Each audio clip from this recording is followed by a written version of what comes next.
Hello everyone, I am here to help you today. I know you use this video to fall asleep, so before that like the video, and subscribe to the channel. Also, where are you from? And what time are you watching now? Get comfortable and relax. The curtains twitched again, just a slight movement, but I saw it. My new neighbor always watching. At first I thought I was imagining things, now I'm not so sure. I never wanted to be the paranoid type, you know, the kind of person who sees danger lurking around every corner. But ever since Tom moved in next door, I can't shake this feeling in the pit of my stomach. Something's not right. It started innocently enough. Tom seemed friendly when he first arrived, waving as he unloaded boxes from his beat-up pickup truck.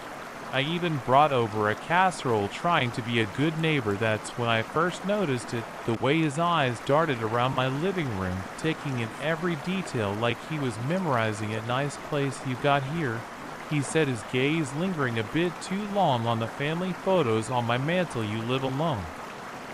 I hesitated, suddenly aware of how vulnerable I felt. No, my husband's just at work, I lied, forcing a smile. He'll be home soon. Tom nodded, but something in his expression told me he didn't buy it. As I ushered him out, I couldn't shake the chill that ran down my spine. Over the next few weeks, I started noticing Tom more and more. He was always there, puttering in his yard when I left for work, taking out the trash. When I came home once, I woke up at 3 a.m.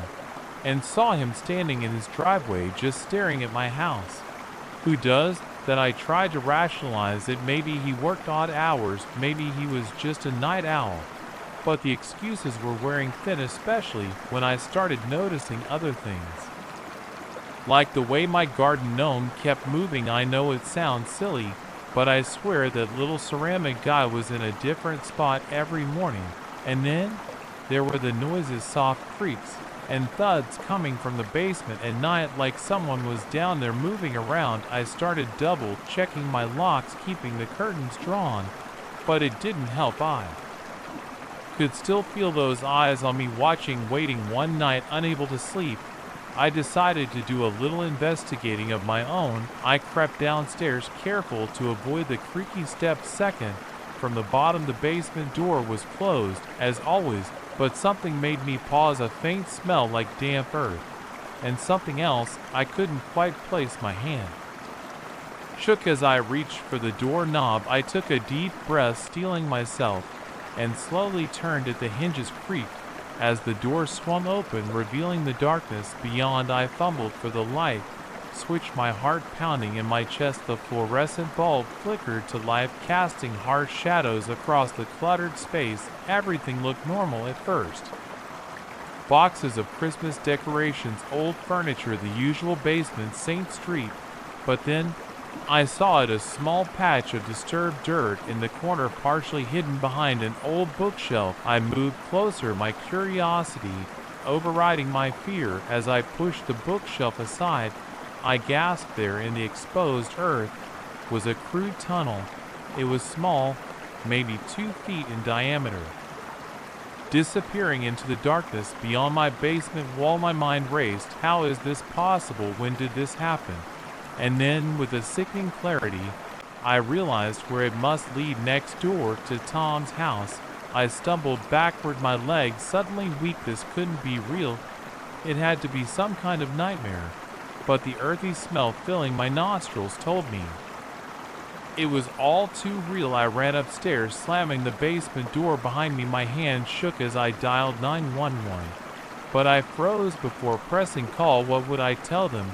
That my creepy neighbor dug a tunnel into my basement? It sounded insane. They'd think I was crazy. I paced the living room, trying to decide what to do. Should I confront Tom? No, that seemed too dangerous. Maybe I could fill in the tunnel, pretend I never saw it. But even as I considered it, I knew that wouldn't solve the real problem. As dawn broke, I made a decision. I couldn't stay here. I threw clothes in a bag, grabbed my important documents, and headed for the door. I'd go to my sister's place, figure things out from there. But as I stepped outside, my heart sank. Tom was there, watering his lawn in the pale morning light, He looked up as I emerged, a slow smile spreading across his face. Going somewhere, he asked, his eyes flicking to my hastily packed bag. I swallowed hard, trying to keep my voice steady. Just heading to visit my sister for a few days. He nodded, but his eyes narrowed slightly. Drive safe, he said, turning back to his yard, but I could feel his gaze on my back as I walked to my car.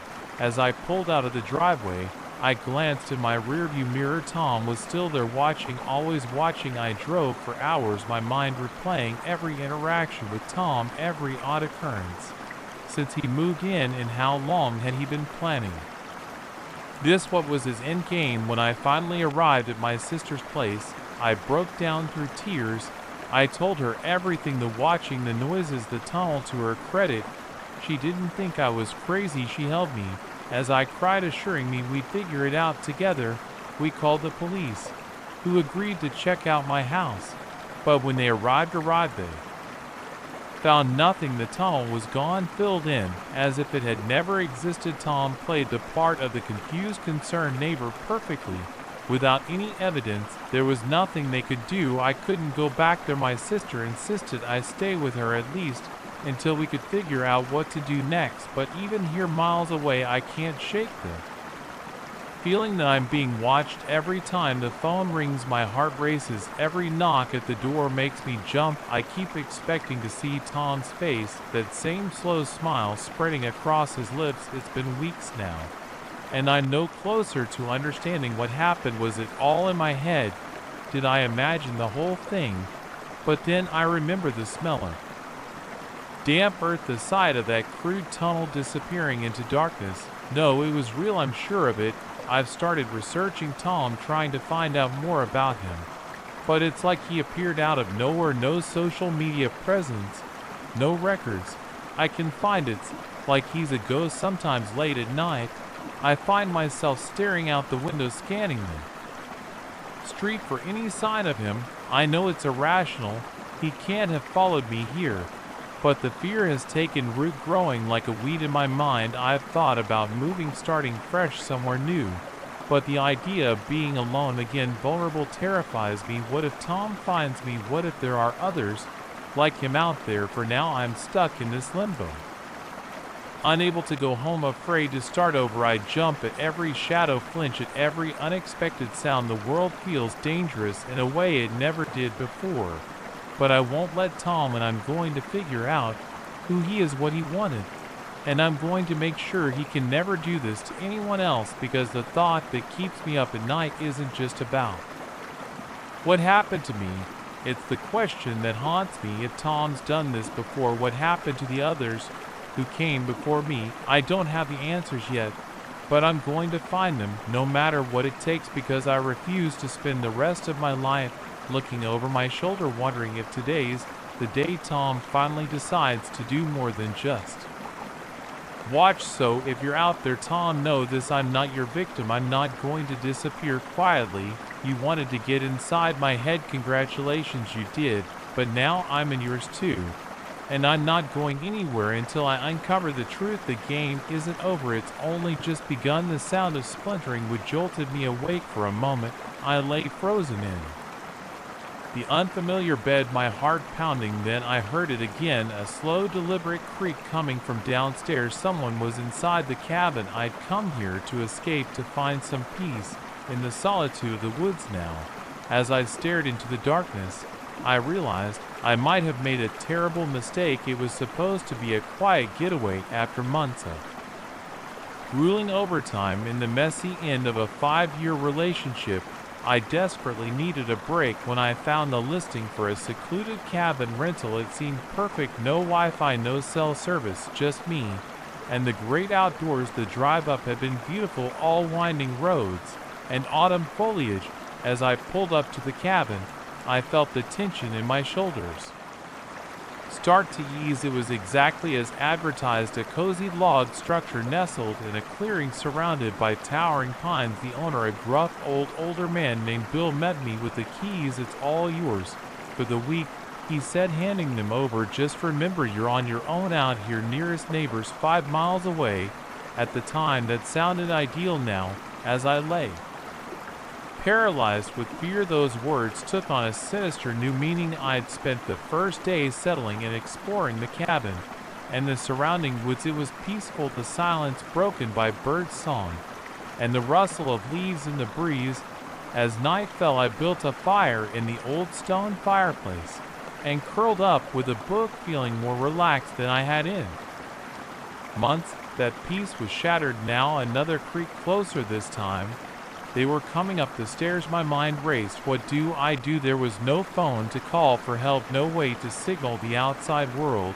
I was truly alone. I slid out of bed as quietly as I could, my bare feet silent on the rough wooden floor. The bedroom door was closed. Small mercy, but for how long? I glanced around frantically, looking for anything I could use as a weapon. My eyes landed on a heavy brass lamp on the bedside table. It wasn't much, but it was better than nothing. Clutching the lamp, I pressed my ear to the door. The floorboards in the hallway groaned under the weight of slow, measured footsteps. They paused just outside. I held my breath, willing my thundering heart to quiet. A bead of sweat trickled down my back. Please, I thought, please just go away. The doorknob began to turn. In that moment, survival instinct took over. I yanked the door open and swung the lamp with all my might. It connected with a sickening thud.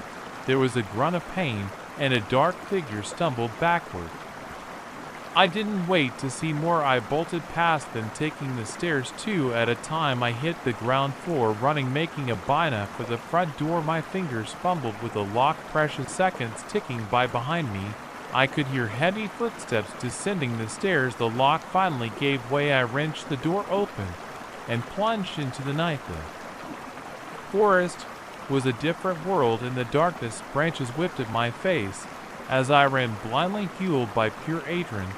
I had no idea where I was going. My only thought was to put as much distance between myself and the cabin as possible. After what felt like hours, but was probably only minutes, I collapsed against a tree, gasping for air. The woods were silent, save for my ragged breathing. Had I lost them, or were they out there somewhere hunting me?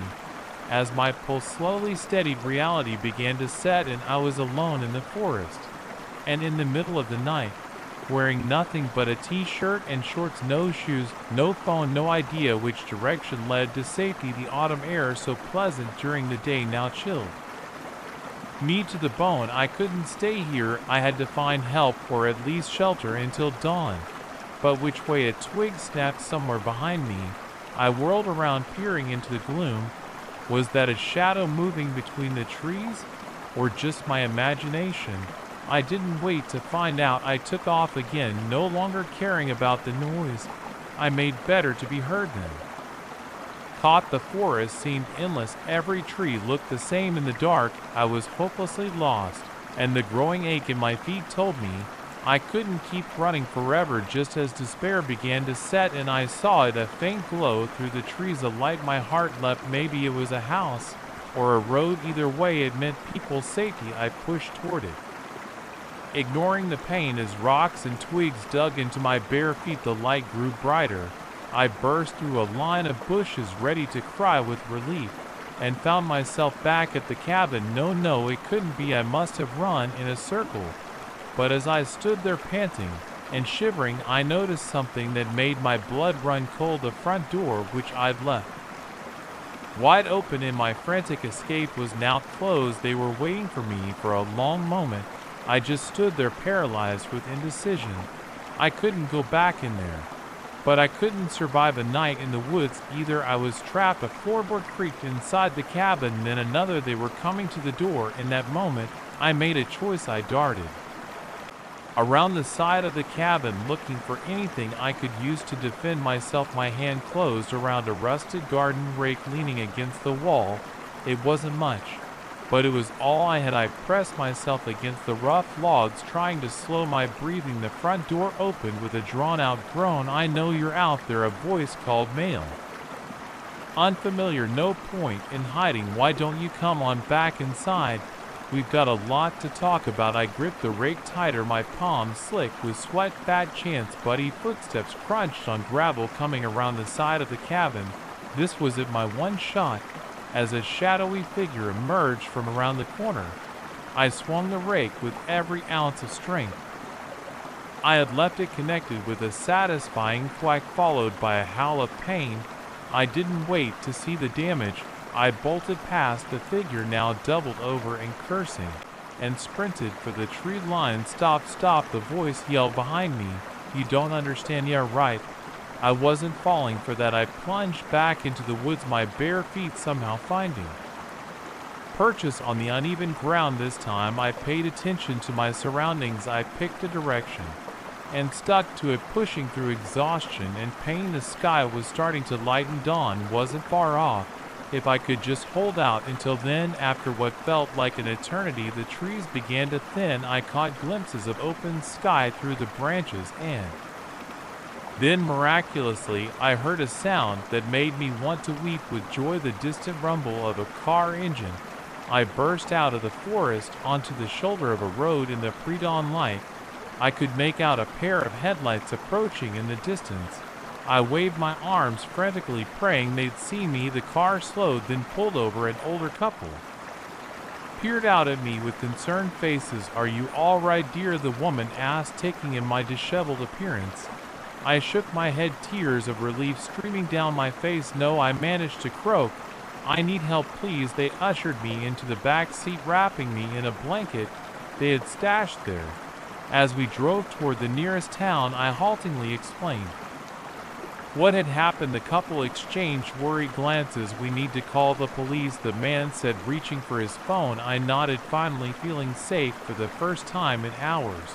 But as I watched the forest recede in the rearview mirror, a nagging thought tugged at the back of my mind. Who was that man? What did he want? And why did he say I didn't understand? I pushed the questions aside. They were for the police to figure out now. All that mattered was that I had survived. But in the days and weeks that followed, as the police investigation turned up more questions than answers, those thoughts would return to haunt me. The cabin's owner, Bill, swore he hadn't rented it to anyone else. There was no sign of forced entry, no evidence of an intruder beyond my own frantic testimony. Sometimes in my darkest moments, I wonder if it really happened at all, if maybe the solitude and stress had caused me to imagine the whole thing. But then I looked down at my feet, still bearing the scars from that desperate flight through the forest, and I know the truth. Something happened in those woods, something I may never fully understand. One thing's for certain though, I'll never go to a secluded cabin alone again. Some peace and quiet just isn't worth the risk. The package sat on my doorstep, innocuous and brown. I hadn't ordered anything. As I picked it up, a chill ran down my spine. Inside was a crumpled receipt from last week's grocery run, something I'd tossed in the trash days ago. I'm not the kind of person who usually jumps to conclusions. I like to think I'm pretty level-headed actually, but when you're a college student living alone for the first time, it's hard not to let your imagination run wild. Sometimes it started small. A few weeks into the fall semester, I noticed some of my stuff wasn't quite where I'd left it. My favorite mug would be in a different cabinet, or my textbooks rearranged on my desk. Nothing major, just little things that made me pause and wonder if I was going crazy. I chalked it up to stress and lack of sleep. Midterms were coming up, and I was pulling all-nighters left and right. It was probably just my sleep-deprived brain playing tricks on me. But then the packages started arriving. The first one showed up on a Tuesday, I remember, because I had just gotten back from my morning psychology lecture, my head still spinning with Freudian theories. There it was, a small brown box with my name and address neatly printed on the label. I brought it inside, curiosity overriding any sense of caution. When I opened it, I froze. Inside was an empty coffee cup, the same brand I'd gotten from the campus cafe that morning. I'd thrown it away in a trash can outside the psych building. My heart started racing. This had to be some kind of mistake, right? Maybe a friend was playing a prank. But as I turned the cup over in my hands, I saw something that made my blood run cold. Written on the bottom in black marker was a message You should try the vanilla latte next time. It's better than the hazelnut." I dropped the cup like it had burned me. How did they know what I'd ordered? How did they get this? I spent the rest of the day looking over my shoulder, jumping at every noise, but nothing else happened. By the time I went to bed that night, I'd almost convinced myself it was just a weird coincidence. Then the second package arrived. This one contained a crumpled flyer for a party I considered going to over the weekend. I remembered balling it up and tossing it in the trash outside my dorm. Now here it was smoothed out and accompanied by another note: "You should have gone. You might have had fun." That's when the real panic set and someone was watching me. Someone was going through my trash, following me around campus, tracking my every move. I went to campus security, but they didn't take me seriously without any real evidence of a threat. They said there wasn't much they could do. They suggested I'd be more careful about what I threw away and to let them know if anything else happened, but things kept happening. Every few days a new package would show up. Each one contained something I discarded: old assignments, food wrappers, even a shirt I donated to a campus clothing drive. And always those notes, sometimes encouraging, sometimes critical, but always unsettlingly personal. That beyond your English paper you can do better. I like the red sweater. Why'd you get rid of it? You've been skipping breakfast. That's not healthy. I started changing my routine, taking different routes to class, varying where I ate lunch. I stopped throwing anything away on campus, bringing all my trash home to dispose of. But it didn't matter, the packages kept coming. My friends started to notice something was wrong. I'd become jumpy, paranoid. I stopped going out, afraid of what might show up in a package. If I did, when they asked what was wrong, I couldn't bring myself to explain. How could I without sounding completely insane? One night, about a month into this nightmare, I hit my breaking point. I'd been up late studying, mainlining coffee to stay awake. When I finally crawled into bed around 3 a.m., I heard a noise outside my window. I froze, barely breathing, straining to listen. There it was again, a soft scraping sound, like someone was out there slowly. I crept to the window and peeked through the blinds. What I saw made my heart stop. A figure was crouched by my trash cans, rifling through the bags I put out for collection. As I watched, paralyzed with fear, they pulled something out, an empty energy drink can I tossed earlier that night. I must have made a noise, a gasp, or a whimper, because suddenly the figure looked up. Our eyes met through the window, and for a split second I saw their face in the glow of the street light. It was a guy from my psych class. I didn't know his name, but I recognized him. He always sat in the back, quiet, never participating. I'd never spoken to him. As soon as he realized I'd seen him, he bolted. I heard the pounding of feet on pavement, then silence. I didn't sleep that night. I sat with my back against the door, a kitchen knife clutched in my shaking hands, waiting for morning. As soon as the sun came up, I went straight to campus security. This time, they listened. They took my statement, looked at the packages I'd saved, promised to investigate. I thought it would be over then. That now that I'd seen him, now that I could identify him, he'd stop. I was wrong. The very next day, another package arrived. My heart sank as I opened it. Inside was the energy drink. Ken from last night, crushed flat. The note with it simply said, "Oops." He knew I'd seen him. He knew I'd reported him. And he didn't care. That's when I realized this wasn't going to stop, not unless I made it stop. I started doing my own investigating. I found out his name, Eric. I watched him in class, noted who he talked to, where he went. I started following him, turning his tactics back on him. It wasn't easy. Eric was careful, paranoid. He clearly had practiced at not being noticed. But I was motivated by fear and desperation, and eventually I got what I needed. I found out where he lived, a small apartment off campus. I watched him come and go, learned his schedule. And then one night, when I knew he'd be in class, I broke, and I'm not proud of what I did, breaking and entering, invasion of privacy.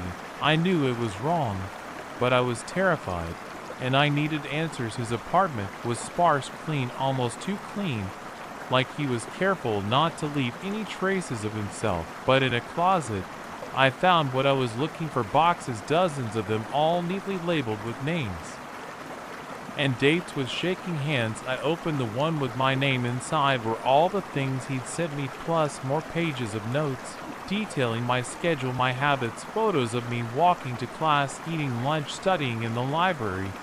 He had been watching me for months, long before the packages started, but I wasn't special. As I looked at the other boxes, I realized I was just one of many. He'd been doing this to other students for years. I don't really remember leaving his apartment. I know I grabbed some of the evidence, enough to prove what he'd been doing. The rest is a blur. I went straight to the police, this time not campus security.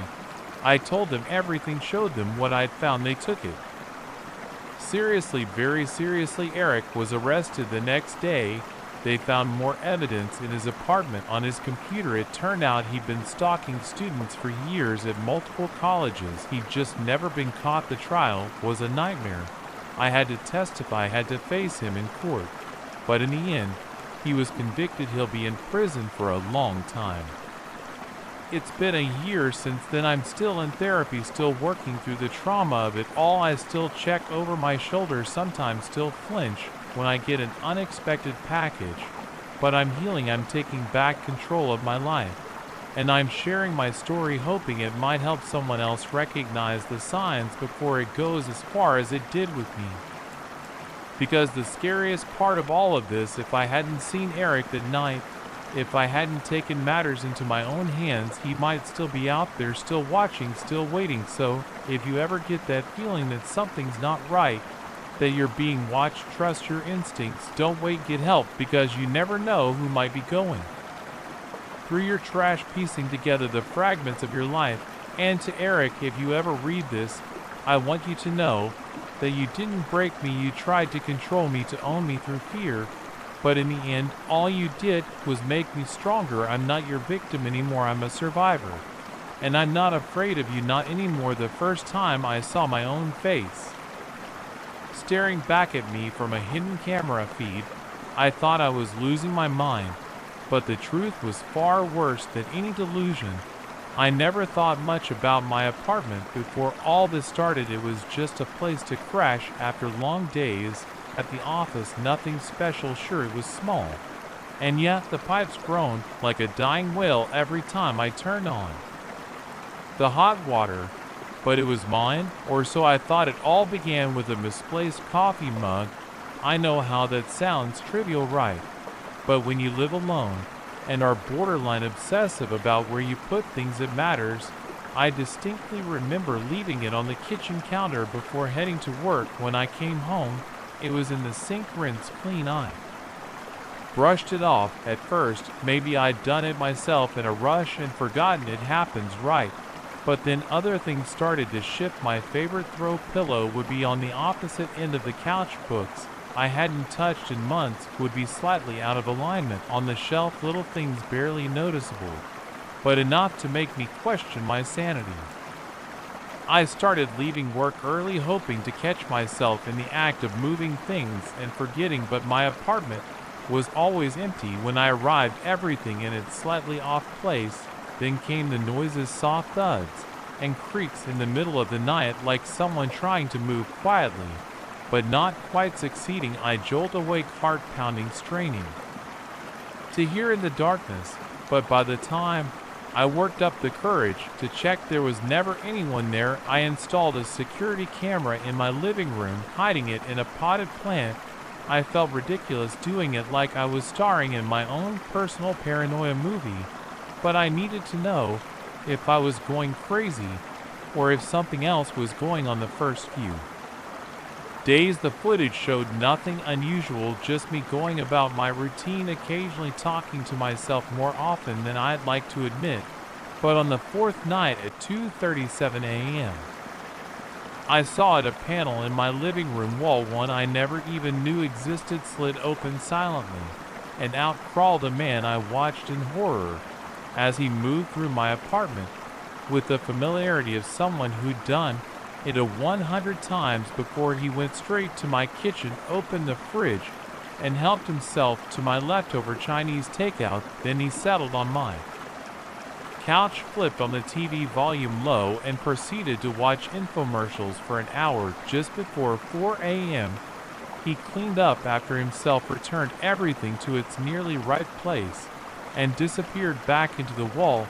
I must have replayed that footage a dozen times, my mind refusing to accept what my eyes were seeing. There was a stranger living in my wall, sleeping in my home, eating my food, watching my TV, and I had no idea how long it had been going on. I didn't sleep that night or the next. I stayed at a friend's place, making up some excuse about a gas in my building. I couldn't bring myself to tell anyone the truth who would believe me, but I knew I had to do something. I couldn't just let this continue, so I hatched a plan. I told my boss I needed a personal day and set up more cameras, tiny ones hidden in every room. Then I pretended to leave for work at my usual time, making sure to make plenty of noise as I went through my morning routine. Instead of leaving, I silently crept into my closet, leaving the door cracked just enough to see out, and I waited. Hours passed, my legs cramped, my back ached, but I couldn't move, because if I was right, if I wasn't just imagining all of this at 11:23 a.m. I heard it, the soft scrape of the hidden panel sliding open. He emerged slowly, cautiously, like a creature unused to the light. He was younger than I expected, maybe mid-21s, with unkempt hair and clothes that had seen better days. But what struck me most was how ordinary he looked. If I'd passed him on the street, I wouldn't have given him a second glance. He stood still for a long moment, head cocked, as if listening for any sign that he wasn't alone. Satisfied, he relaxed visibly and headed straight for my bathroom. I heard the shower start up, and my blood boiled. He was using my soap, my shampoo, my towels. How long had this been going on? While he was occupied, I slipped out of the closet and positioned myself between him and his escape route. I grabbed a baseball bat I'd stashed by the door, my palm sweating as I gripped it tightly. The water shut off. I heard him humming tunelessly as he moved around the bathroom. Then the door opened, and he stepped out, a towel wrapped around his waist. He saw me immediately. For a split second, we just stared at each other, both too shocked to move. Then he bolted for the hidden panel. Stop, I yelled, my voice sounding strange and high-pitched to my own ears. Don't move, or I'll hit you. He froze, hands raised in surrender. Please, he said, his voice surprisingly soft. You don't understand. I laughed, and it came out as more of a sob. I understand that. You've been living in my walls, eating my food, using my things. How long have you been here? He looked down, shame evident on his face. Since before you moved in, he admitted quietly. My mind reeled. That's impossible. Someone would have noticed during the move, during inspections. He shook his head. This building is old. There are spaces between the walls, old maintenance tunnels that have been forgotten. I found them when I was a kid, exploring where I shouldn't have been. When I lost my job, couldn't make rent, it seemed like a solution. I stared at him, trying to reconcile this sad, desperate person with the monster I'd imagined lurking in my walls. Why didn't you just leave? Fine somewhere else, he smiled, Rofi, and go where the streets, shelters are overcrowded, dangerous. Here I was safe, warm. I could pretend for a little while that I had had a normal life. My grip on the bat loosened slightly. But why my apartment? Why me? He shrugged. It was empty the longest. And you're kind. I've watched you leave food out for the stray cats. You always tip delivery drivers well. I don't know what I thought. We stood there in silence for a long moment, the absurdity of this situation settling over us. Here I was confronting my personal bogeyman, only to find he was just a man, a desperate, lonely man who had made a series of bad choices. I'm calling the police, I said, finally reaching for my phone. He nodded, resigned. I understand. For what it's worth, I'm sorry. I never meant to scare you. As I dialed, a part of me wanted to tell him to just go, to disappear back into the walls. and never come back. But I knew I couldn't. This was it just about me anymore. What if he did this to someone else, someone more vulnerable? The police arrived. Quickly, they were as shocked as I was to discover the hidden passages in the walls. As they led him away in handcuffs, he looked back at me one last time. "Thank you," he said softly, "for making me feel human again, even if just for a little." While I didn't sleep in my apartment for weeks after that, I stayed with friends in hotels anywhere but there. When I finally did return, I had the whole place renovated, every wall opened up, and checked every hidden space exposed and sealed. But even now, months later, I sometimes wake up in the middle of the night, sure I've heard a noise from inside the walls. I lie there, heart sinks, straining to hear. And in those moments between sleep and waking, I wonder, is he really gone? Or are there others out there hiding in the spaces we've forgotten, watching us live our lives and longing for a piece of normalcy? I don't know if I'll ever feel completely safe in my own home again, but I've learned something from all this. Behind every monster, every nightmare, there's a story. Sometimes the scariest things aren't the unknown lurking in the shadows, but the desperation that drives ordinary people to extraordinary lengths. So the next time you hear an unexplained noise in your home, or notice something slightly out of place, take a moment, look closer. You might just find that the thing you fear most is all too human. The notification chimed softly, innocuous as ever. Time for your morning coffee. I froze mug halfway to my lips.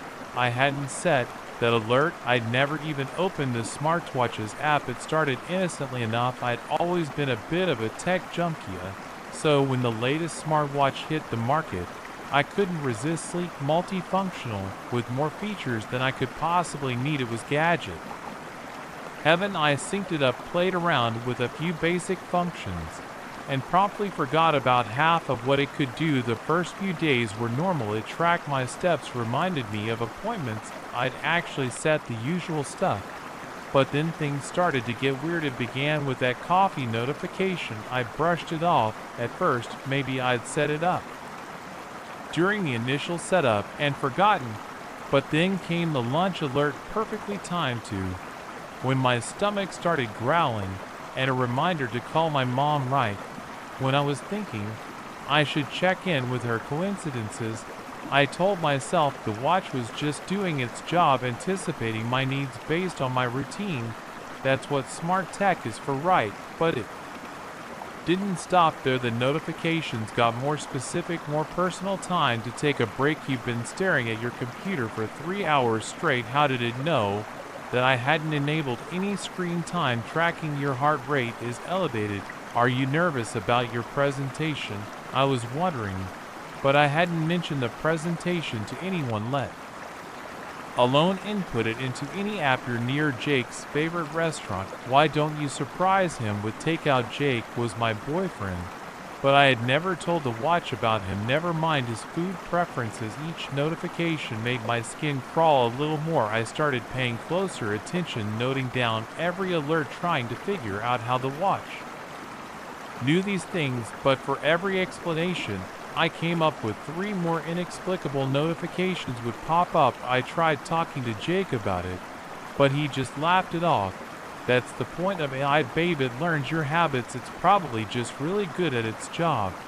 But it wasn't just learning my habits, it was knowing things it shouldn't be able to know, like the night Jake and I had a fight, our first big one. I stormed out of his apartment, tears streaming down my face as I stood on the sidewalk trying to decide whether to call a cab or walk off. My anger, the watch buzzed. Jake's favorite apology flower is a white tulip near his florist, is 2 blocks east.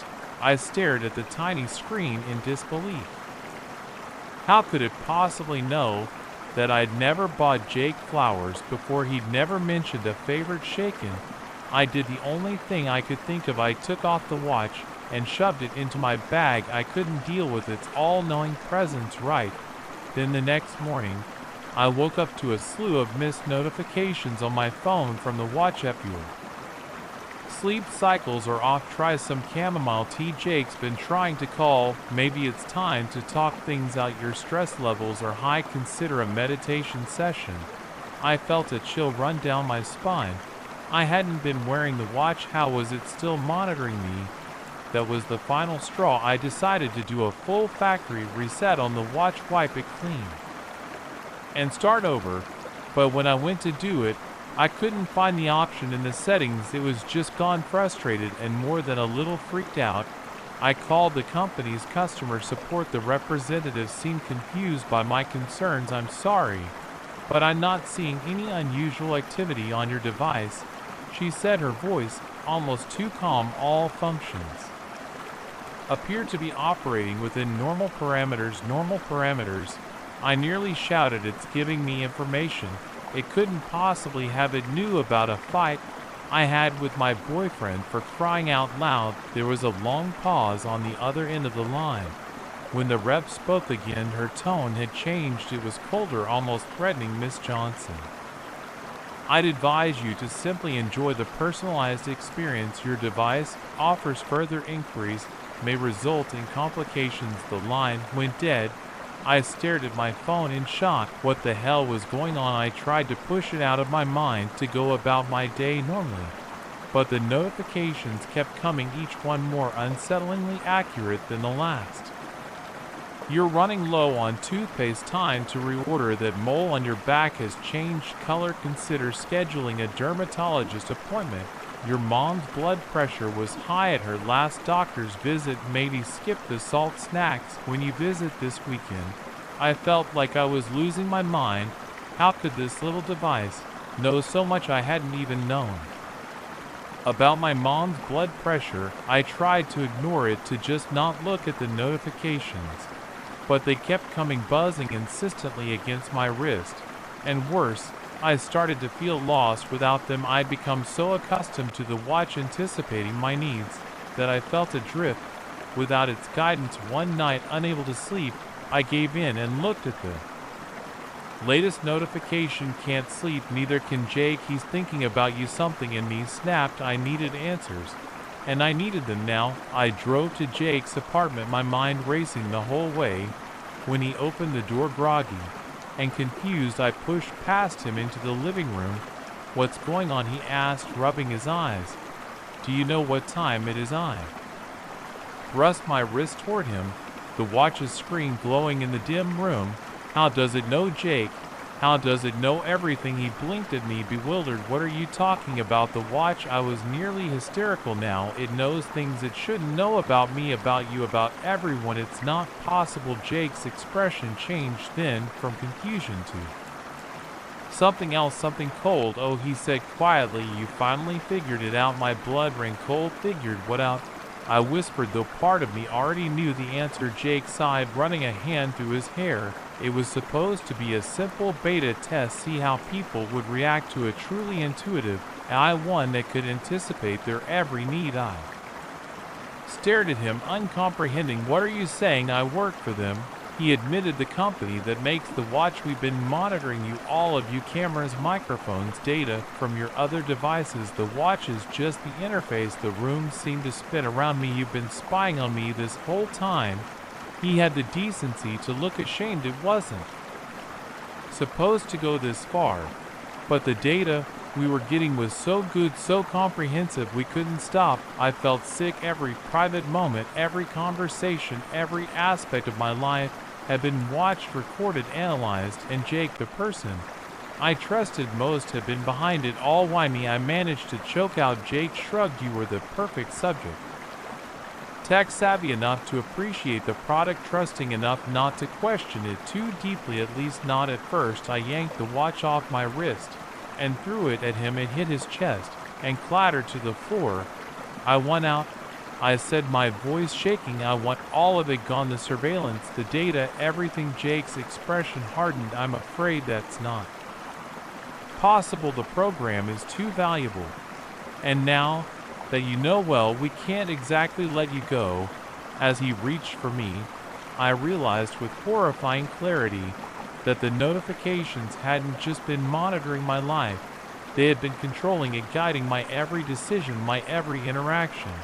And I had let them. I ran out of the apartment down the stairs into the night. I could hear Jake behind me calling my name, but I didn't stop. I couldn't. As I ran, my phone buzzed in my pocket. Against my better judgment, I looked at it. One new notification from the watch app. Run faster, he's gaining on you. I threw the phone as hard as I could and kept running into the darkness, away from the all-seeing eyes of technology, away from the life I thought I knew. I don't know where I'll go from here. I don't know if I'll ever truly be free of their watchful gaze. But I do know one thing: I'll never trust a smart device again, because sometimes the price of convenience is far too high. So the next time your phone or watch or whatever new gadget comes along offers you a helpful suggestion, take a moment, ask yourself, how does it know? And more importantly, do you really want it? To the moment I realized the Uber driver had no intention of taking me home, I knew I was in serious trouble. But by then it was already too late. It had been a long night out with friends celebrating Sarah's promotion. We'd hit a few bars downtown, the kind of places where the music's too loud and the drinks are overpriced, but the energy makes you forget about both. By the time we called it quits, I was pleasantly buzzed and exhausted.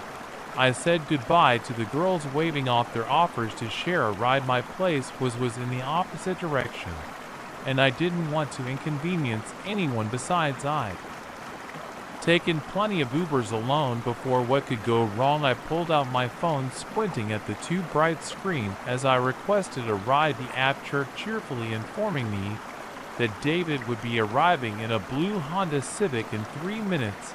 I leaned against a lamp post, enjoying the cool night air on my flushed cheeks as I waited. Right on time, a blue Civic pulled up. I checked the license plate against the app. It matched. So far so good. Rachel, the driver asked as I slid into the back seat.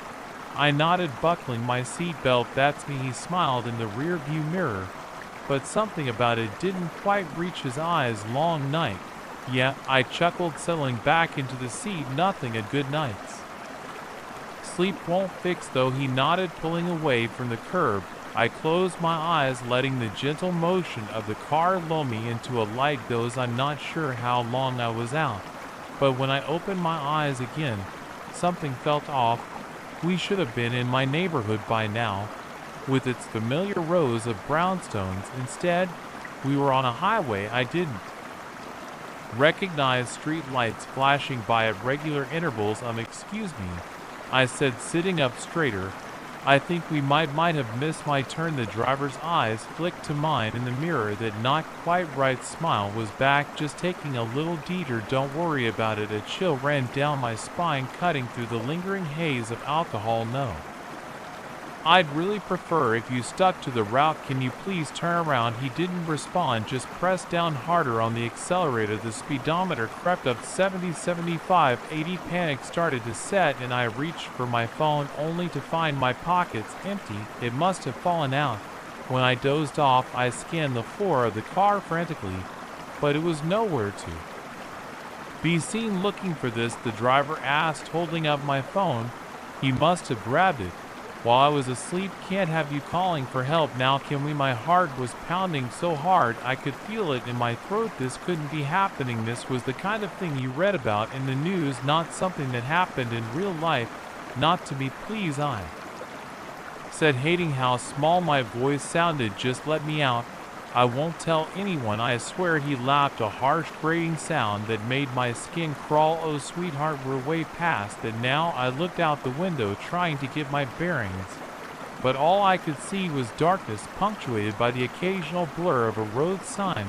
We were far from the city now, heading into areas I didn't know. My mind raced, trying to remember all those self-defense tips I'd read online, but never really paid attention to. Go for the eyes, kick the groin.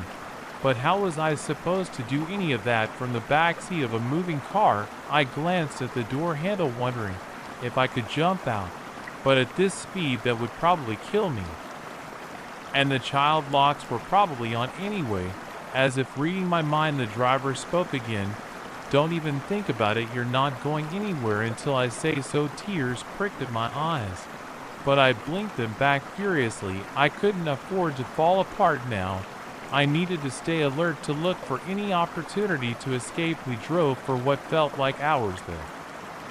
Landscape outside growing more and more desolate. Finally, the car slowed, turning onto a dirt road that led into a dense forest. This was it, I realized with a sickening jolt. Whatever he had planned for me, it was going to happen here. The car rolled to a stop in a small clearing. For a moment, neither of us moved, and slowly, he turned to face me. The line, "Rachel," he said, his voice almost gentle. "Time to get out." I shook my head, pressing myself back against the seat. No, I'm not going anywhere with you." His face hardened. "Don't make this harder than it needs to be." He reached back, grabbing for my arm. In that moment, something in me snapped. All the fear, all the anger, all the helplessness I'd been feeling coalesced into a surge of desperate energy. As his hand closed around my wrist, I lashed out with everything I had. My nails raked across his face, drawing blood. He yelled more in surprise than pain, his grip loosening just enough for me to yank my arm free. I threw myself at the door, fumbling with the handle. By some miracle, it opened. He must have unlocked it to drag me out. I tumbled onto the ground, scraping my knees and palms on the rough dirt, but I didn't stop. I couldn't. I scrambled to my feet and ran plunging into the darkness of the forest behind me. I could hear him cursing, the car door slamming. The beam of a flashlight cut through the trees, searching. I ran blindly, branches whipping at my face, roots threatening to trip me with every step. My lungs burned and my legs felt like lead, but terror kept me moving. I don't know how long I ran. It could have been minutes or hours. All I knew was that I had to put as much distance between myself and that clearing as possible. Finally, when I felt like I couldn't take, I leaned against a tree, gasping for breath, straining my ears for any sign of pursuit. Nothing, just the quiet sounds of the forest at night.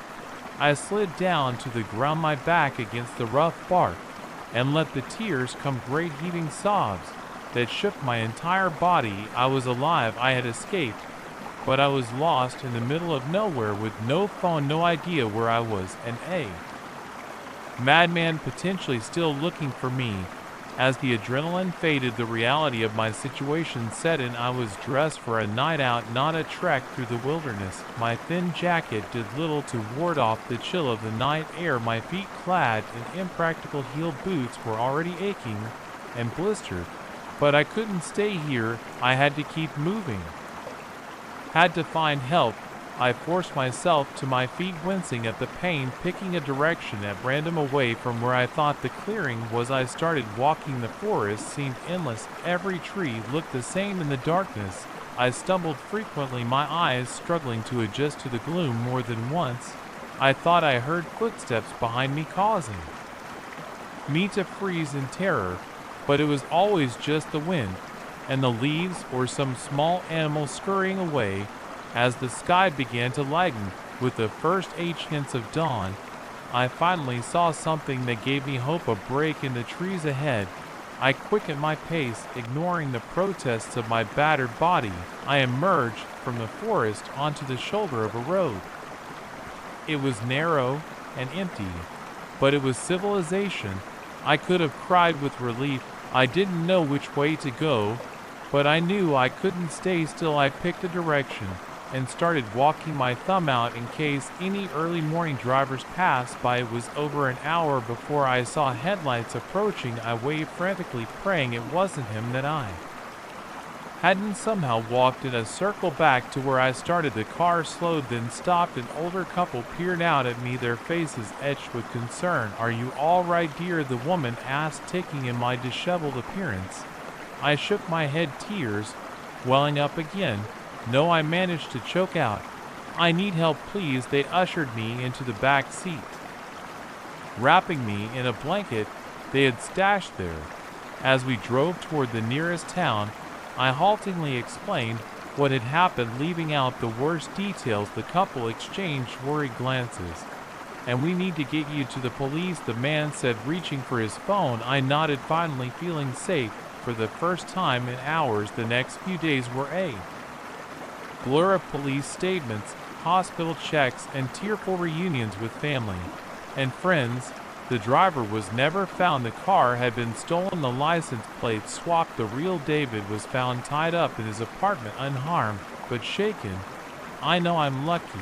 I know it could have been so much worse, but the fear lingers. I jump at unexpected noises. I can't bring myself to get into a car with a stranger. The forest, once a place I love, now fills me with dread. But I'm healing slowly. I'm reclaiming my life piece by piece. And I'm sharing my story, hoping it might help someone else stay safe. Because the scariest part of all of this, it started just like any other night out. It could have happened to anyone, so please be careful out there. Trust your instincts.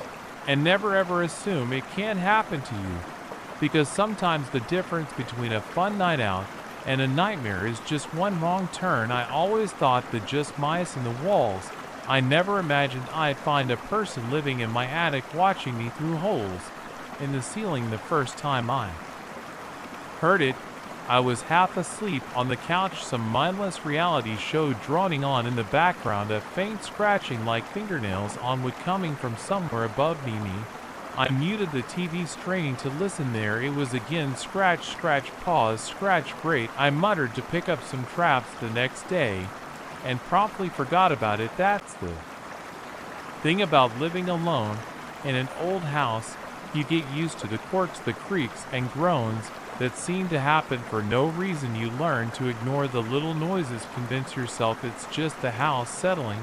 But the scratching didn't stop. If anything, it got worse. I'd wake up in the middle of the night to that same sound, now accompanied by soft thuds, like something heavier than a mouse moving around up there. I told myself it was probably raccoons, or maybe a squirrel had found its way, and I'd deal with it. Eventually weeks passed, and I got used to my unseen house guests. The noises became part of the background noise of my life, no more remarkable than the hum of the refrigerator or the ticking of the clock in the hallway. Then things started to change. It was little things at first. A book I could have sworn I left on the coffee table would be back on the shelf. The milk carton in the fridge would be emptier than I remembered. My favorite mug would be in the sink when I was sure I'd left it in the dishwasher. I chalked it up to stress, to working too many hours and not getting enough sleep. Maybe I was just more forgetful than I realized. It happens, right? But then I started feeling watched. You know, that prickly feeling on the back of your neck, like someone's eyes are boring into you. I get that all the time, especially when I was alone in the house. I'd whirl around half expecting to see someone standing there, but there was never anything, just empty rooms and that persistent feeling of unease. One night, I woke up suddenly, heart pounding, though I couldn't remember what had startled me awake. As I lay there in the darkness trying to calm my racing pulse, I heard it, footsteps, soft, careful, but unmistakable, and they were coming from above me. I froze, barely breathing. This was no animal. The steps were too deliberate, too rhythmic. Someone was up there walking around in my attic. For a long moment, I just lay there paralyzed with fear. Then slowly, I reached for my phone on the nightstand. With shaking fingers, I dialed 911. "What's your emergency?" The operator's calm voice was like a lifeline in the darkness. "There's someone in my house," I whispered, my voice barely audible even to my own ears. "In the attic. I can hear them walking around. Are you safe? Can you leave the house?" I glanced at my bedroom door. To get out, I'd have to pass directly under where I'd heard the footsteps. "I don't think so. They might hear me." "Okay, stay where you are. We're sending officers to your location. Stay on the line with me." "All right." I nodded, then realized she couldn't see me. "Yes." I managed to croak out. The next few minutes felt like an eternity. I lay there, phone clutched to my ear, listening to the operator's reassurances and straining to hear any sound from above. But the attic had gone. Silent finally, I heard the blessed sound of sirens in the distance growing closer. Car doors slammed outside. And then, there was a loud knock at my front door. Police, anyone home? I nearly wept with relief. I'm up here, I called out, my voice cracking. Second door, on the left, heavy footsteps on the stairs. And then 2 officers were in my room, flashlight sweeping across the space. Are you all right, ma'am? One asked, while the other began checking the closet and under the bed. I nodded, suddenly feeling a bit foolish. What if I had imagined it all? What if there was nothing up there but old boxes and dust? But the officers took me seriously. They did a thorough sweep of the house, ending with the attic. I waited anxiously in the living room, jumping at every creak and thud from above. When they came back down, their faces were grim. Ma'am, the older officer said, his voice gentle, I think you'd better come see this. On shaky legs, I followed them up to the attic. I'd never spent much time up here. It was mainly storage full of boxes of holiday decorations and old clothes I kept meaning to donate. But as soon as I reached the top of the stairs, I knew something was very, very wrong. In the far corner, partially hidden behind some boxes, was a nest. There's no other word for it. A pile of blankets and pillows surrounded by empty food wrappers and water bottles. A small battery-powered lamp sat nearby, along with a stack of books, my books, ones I'd thought I'd misplaced over the past few months. But the worst part was the holes, dozens of them drilled into the floor of the attic, my ceiling, each one positioned over a different room of my house. I felt sick as I realized what they were for. Whoever had been up here hadn't just been living in my attic, they'd been watching me. How long? I asked, my voice barely above a whisper. How long has someone been living up here? The officer shook his head. Hard to say for sure, but based on the amount of debris up here, I guess at least a couple of months. Someone had been living above me, watching me for months, and I'd had no idea. The next few hours were a blur. More police arrived, taking photos and collecting evidence. They found fingerprints, hair samples, even some discarded nail clippings, but of the intruder themselves there was no sign. They must have fled when they heard the sirens. I couldn't stay in the house, not after that. I packed a bag and went to stay with my sister, leaving the police to finish their investigation. They promised to keep me updated, to let me know if they found anything. Days turned into weeks. The police found nothing. No matches for the fingerprints, no sightings of anyone suspicious in the neighborhood. It was like my attic dweller had vanished into thin air. I put the house up for sale. I couldn't bear the thought of going back there, or trying to sleep under that ceiling, knowing what had happened. Even after the holes were patched and the attic cleared out, I knew I'd never feel safe there again. But the damage was done.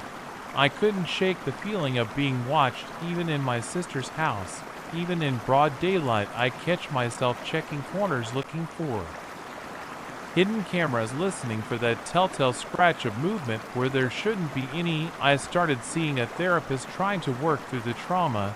She tells me it'll take time, that healing isn't linear. Some days are better than others, but I don't know if I'll ever fully recover that sense of safety, of privacy that was stolen from me.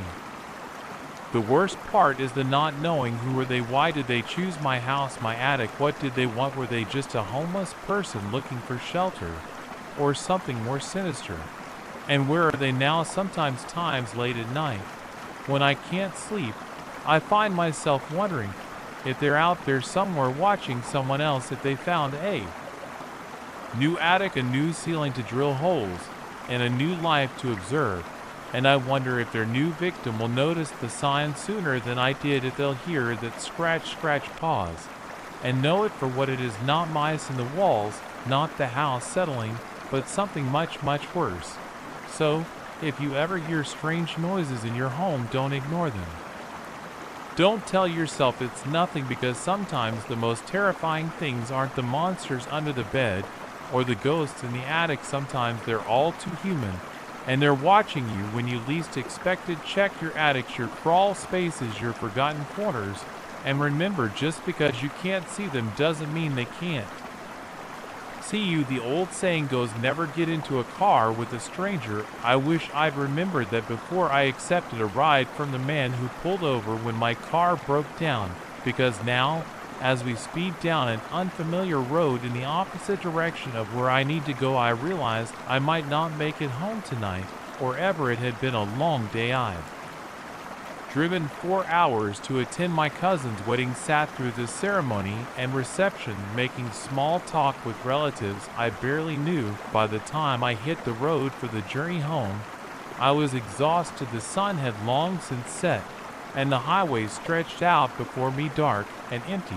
I should have noticed the warning sign sooner. The way my car's engine sputtered and coughed a slight shudder every time I accelerated, but I was too focused on getting home, on crawling into my own bed, and forgetting this whole day. Then, with a final wheeze and a plume of smoke from under the hood, my car gave up. I coasted to the shoulder, the gravel crunching under my tires as I came to a stop. No, I muttered, turning the key in the ignition. Nothing, not even a click. I slumped back in my seat, fighting back tears of frustration. This couldn't be happening. Not here, not now.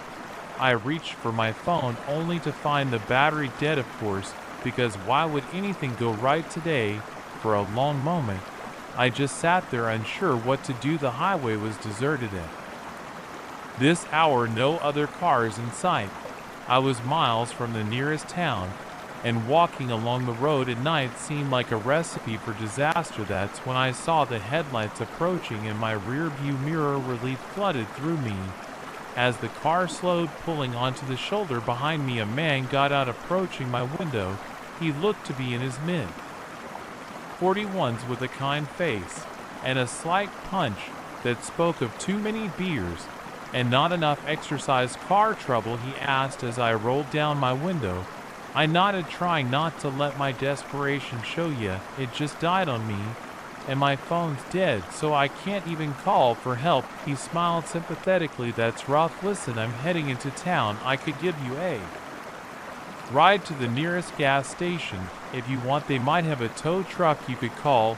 I hesitated. Every instinct told me not to get into a car with a stranger, but what choice did I have? Stay here and hope another good Samaritan came along. That would be great. I heard myself say, thank you so much. He helped me grab my purse and jacket from the car, then ushered me to his vehicle. As I slid into the passenger seat, I noticed how clean, like it had been recently detailed. I'm John, by the way, he said as he pulled back onto the highway. Rachel, I replied, fastening my seatbelt. Fastening. Thanks again for stopping. I don't know what I would have done if you hadn't come along. He waved off my thanks. No problem at all. Couldn't just leave you stranded out there, could I? We drove in silence for a few minutes. I watched the mile markers fly by, trying to gee how far we'd gone. Something felt off, but I couldn't quite put my finger on what. Then it hit me. We were going the wrong way. Excuse me, I said, trying to keep my voice steady. I think we might be going the wrong direction. The next town should be east of where my car broke down. John's grip on the steering wheel tightened, his knuckles turning white. Oh, don't worry about that, he said, his voice suddenly where we need to go. A chill ran down my spine. What do you mean? Where are you taking me? He didn't answer, just pressed down harder on the accelerator. The speedometer crept up. 65, 70, 75. Panic set, and I reached for the door handle, but it wouldn't budge. Child locks, I realized with a sinking feeling. I was trapped. Please, I said, hating how small my voice sounded. Just let me out. I won't tell anyone, I swear. John laughed, a harsh grating sound that made my skin crawl. Oh, sweetheart, we're way past it now. I looked out the window, trying to get my bearings, but all I could see was darkness, punctuated by the occasional blur of a road sign. We were far from the highway now, on some back road I didn't recognize. My mind raced, trying to remember all those self-defense tips I'd read online, but never really paid attention to. Go for the eyes, kick the groin. But how was I supposed to do any of that from the passenger seat of a speeding car? As if reading my mind, John spoke again. Don't even think about trying anything, you're not going anywhere until I say so. Tears pricked at my eyes, but I blinked them back furiously. I couldn't afford to fall apart now. I needed to stay alert to look for any opportunity to escape. We drove for what felt like hours, the landscape outside growing more and more desolate. Finally, the car slowed, turning onto a dirt road that led into a dense forest.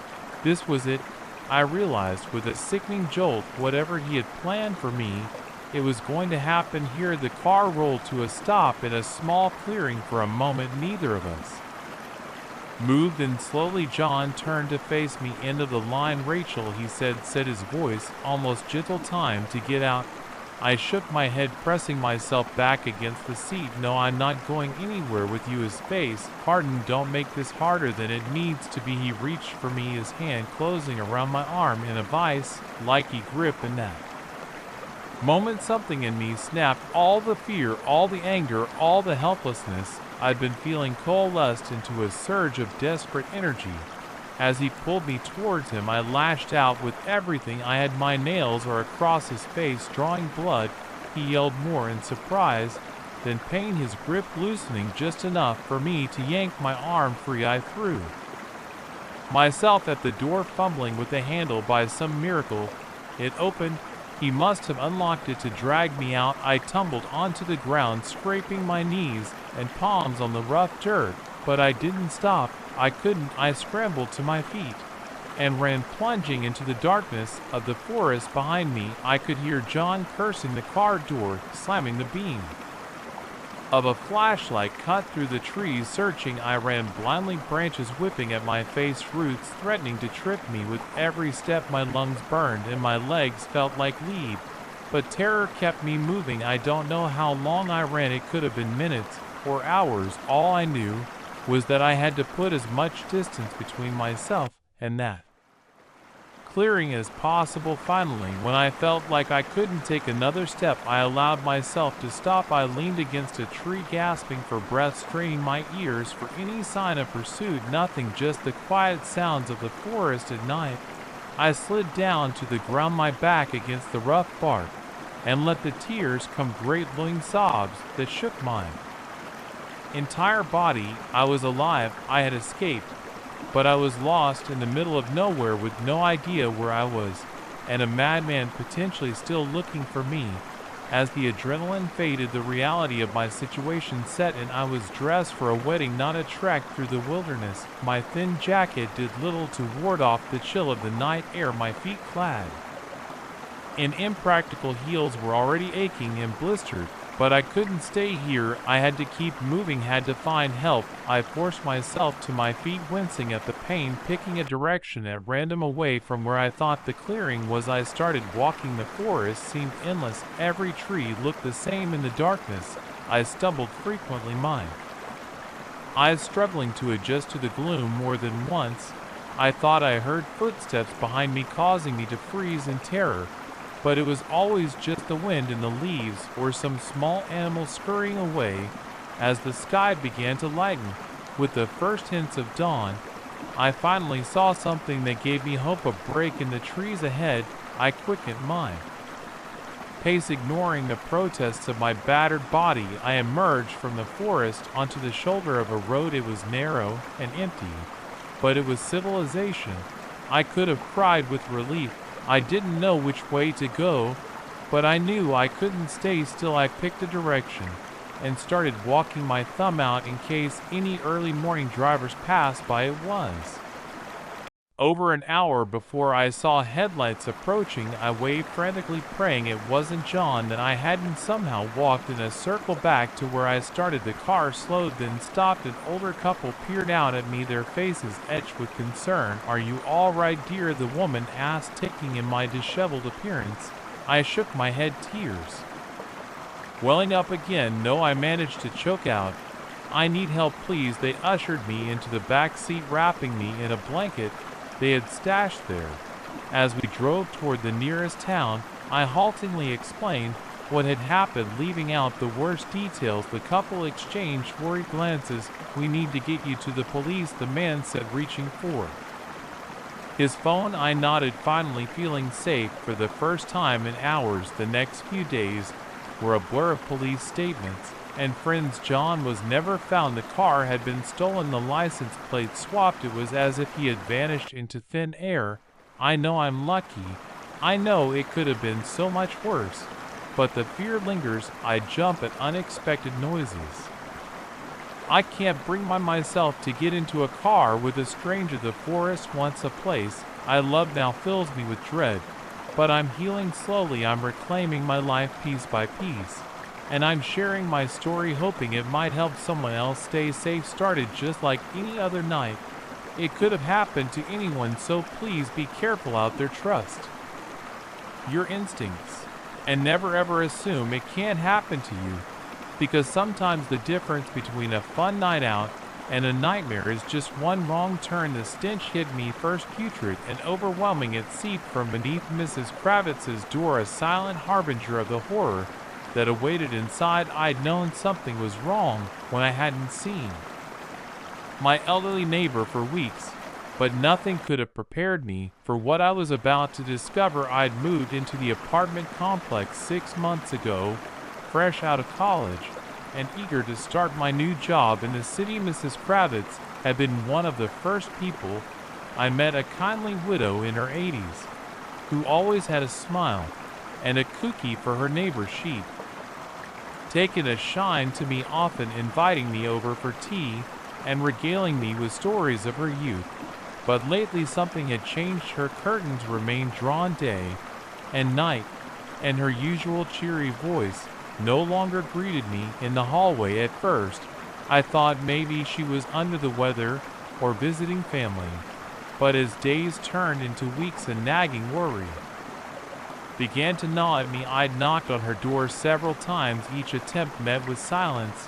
I'd even left a note offering to pick up groceries or medication if she needed anything, but there was no response. It was a Tuesday afternoon when I finally decided I couldn't ignore it anymore. The smell had been getting worse over the past few days, and I couldn't shake the feeling that something was terribly wrong. I knocked one last time, more out of obligation than expectation. Mrs. Kravitz, it's Alex from next door. Are you all right? Silence. Taking a deep breath, I tried the doorknob. To my surprise, it turned easily. The door creaked open, and the full force of the odor hit me like a physical blow. I gagged, covering my nose with my sleeve. As I stepped inside, the apartment was dark, heavy curtains blocking out the afternoon sun. As my eyes adjusted to the gloom, I called out again, Mrs. Kravitz. No answer. I fumbled for a light switch, my heart pounding in my chest. As the room illuminated, I froze in horror.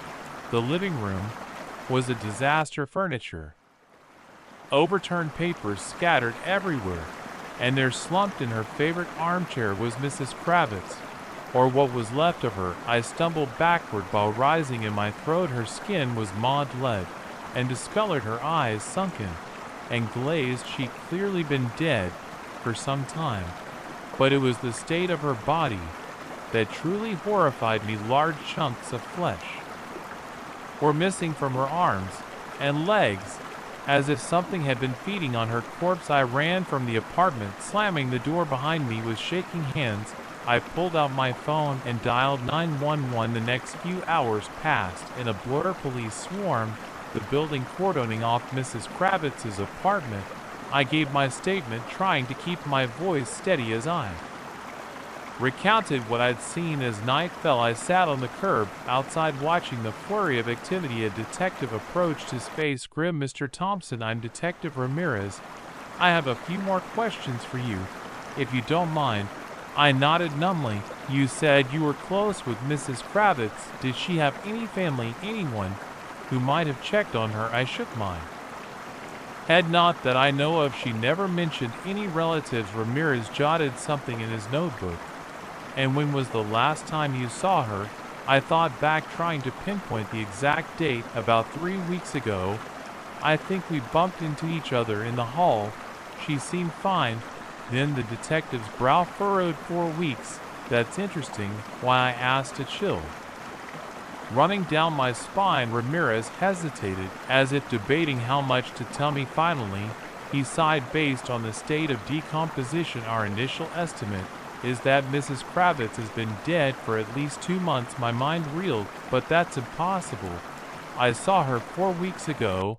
I'm sure of it. The detective gave me a long look. Mr. Thompson, are you absolutely certain about that? I opened my mouth to insist, but doubt crept in. Had it really been 3 weeks, or had it been longer? The days had blurred together. Lately, work keeping me busy and distracted.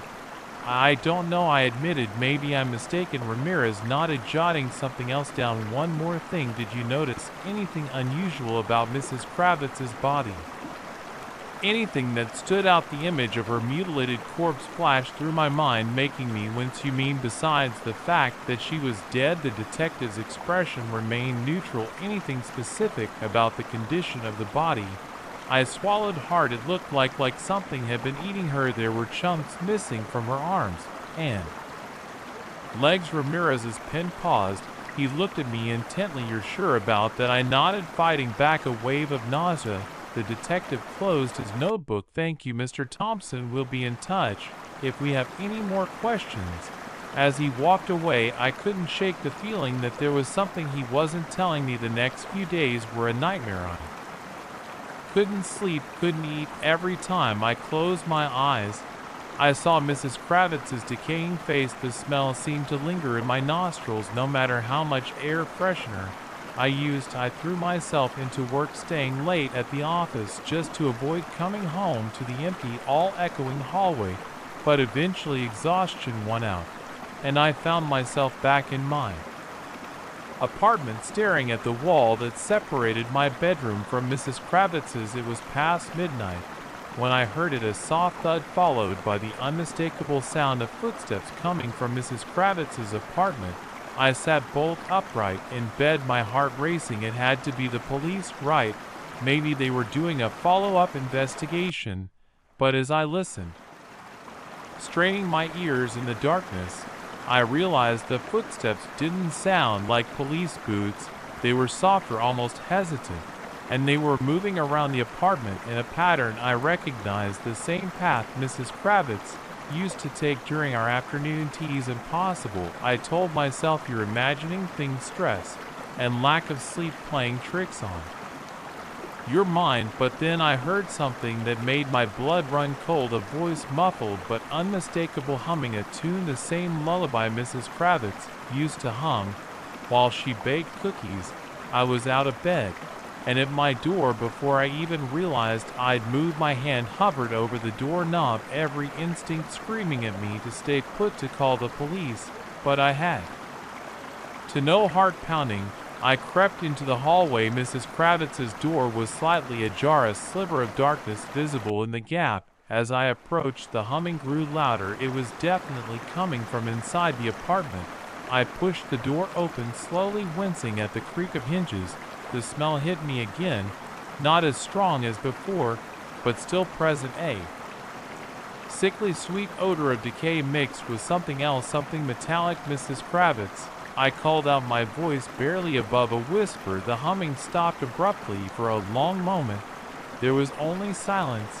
Then from the darkness of the kitchen came a voice I never thought I'd hear again. Alex, dear, is that you? I'm so glad you come to visit. I've been so lonely. I fumbled for the light switch, my fingers trembling. As the room illuminated, I saw her. Mrs. Kravitz stood in the kitchen doorway, a cookie sheet in her hands.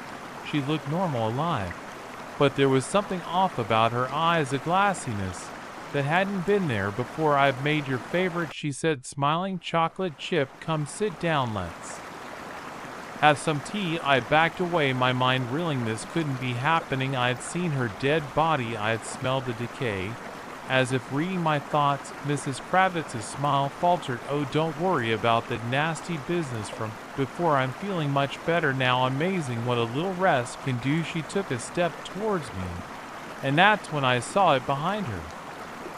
On the kitchen floor lay a body, a police uniform, torn and bloody. Mrs. Kravitz followed my gaze. Oh, that, she said, her voice Suddenly cold, well, a girl's got to eat, doesn't she? I ran out of the apartment, down the stairs, into the street. I didn't stop until I reached the police station, gasping for breath and babbling about dead neighbors coming back to life. They didn't believe me, of course.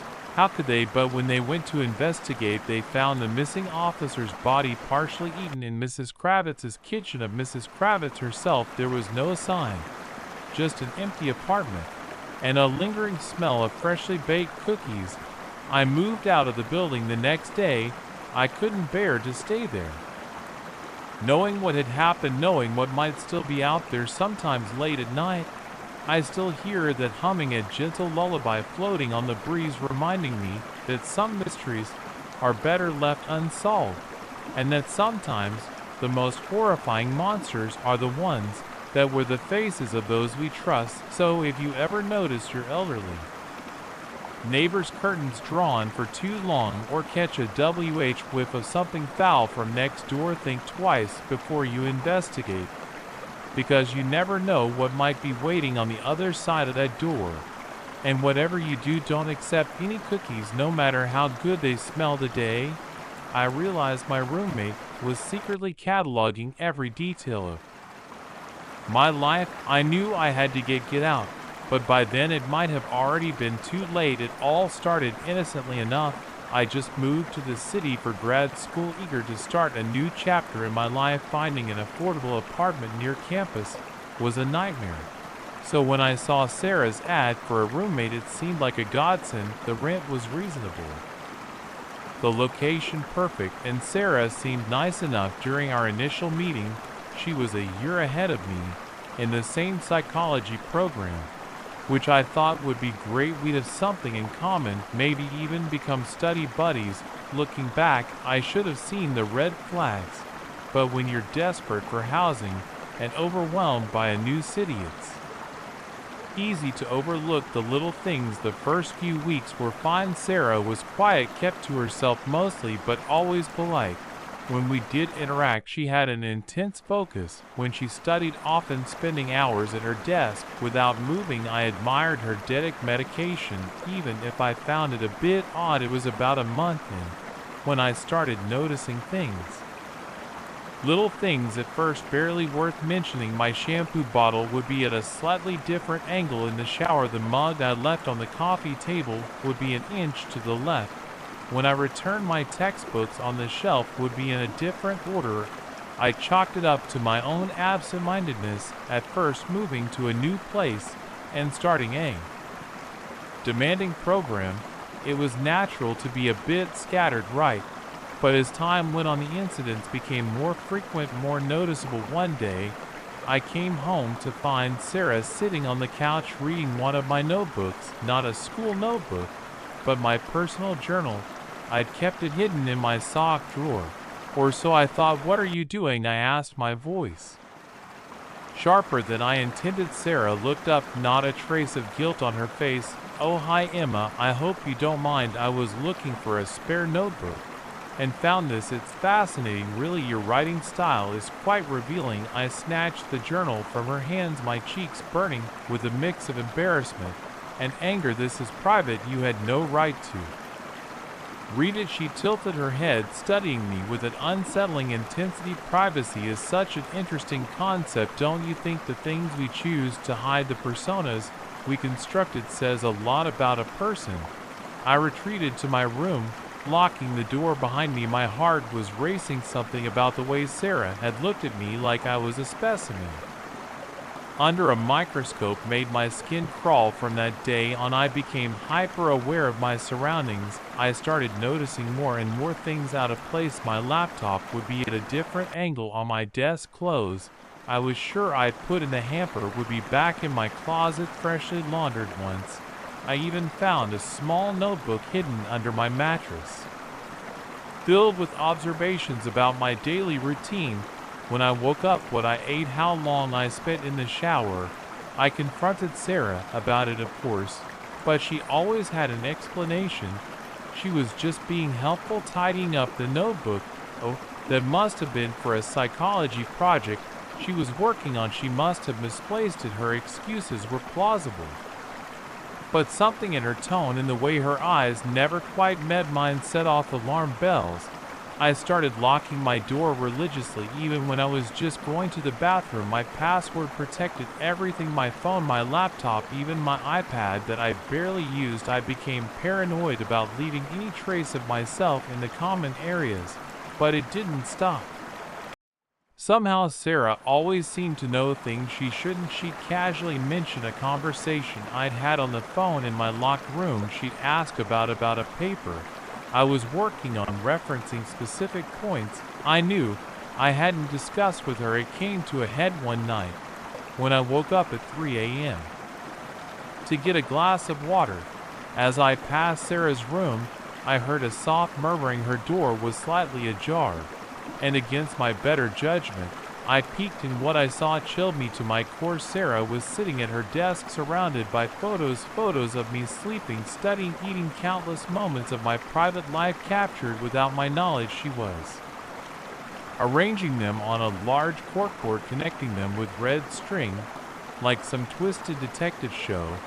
But it was what she was saying that truly terrified me.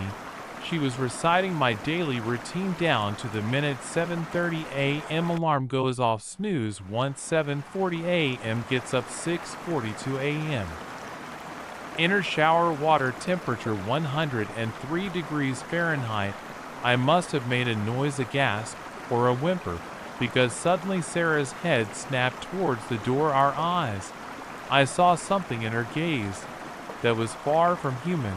It was cold, calculating, utterly devoid of empathy. I ran back to my room, locking the door and pushing my dresser in front of it for good measure. My mind was racing. What was she doing? Why was she collecting all this psychology experiment, or something far more sinister? I didn't sleep that night. I sat on my bed, clutching my phone, ready to call 911 at the slightest sound, but the apartment remained eerily quiet. When morning came, I waited until I heard Sarah leave for her early class before emerging from my room. I had to get out of there, had to find somewhere safe to figure out what to do next.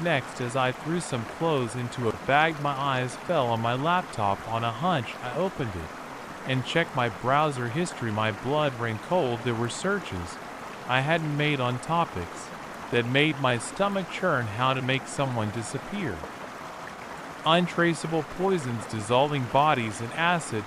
I slammed the laptop shut, my hands shaking. This was beyond creepy roommate behavior. This was dangerous, potentially life-threatening. I grabbed my bag and headed for the door, only to find Sarah standing there blocking my exit. She smiled, but it didn't reach her eyes. Going somewhere, Emma, I thought we could have breakfast together.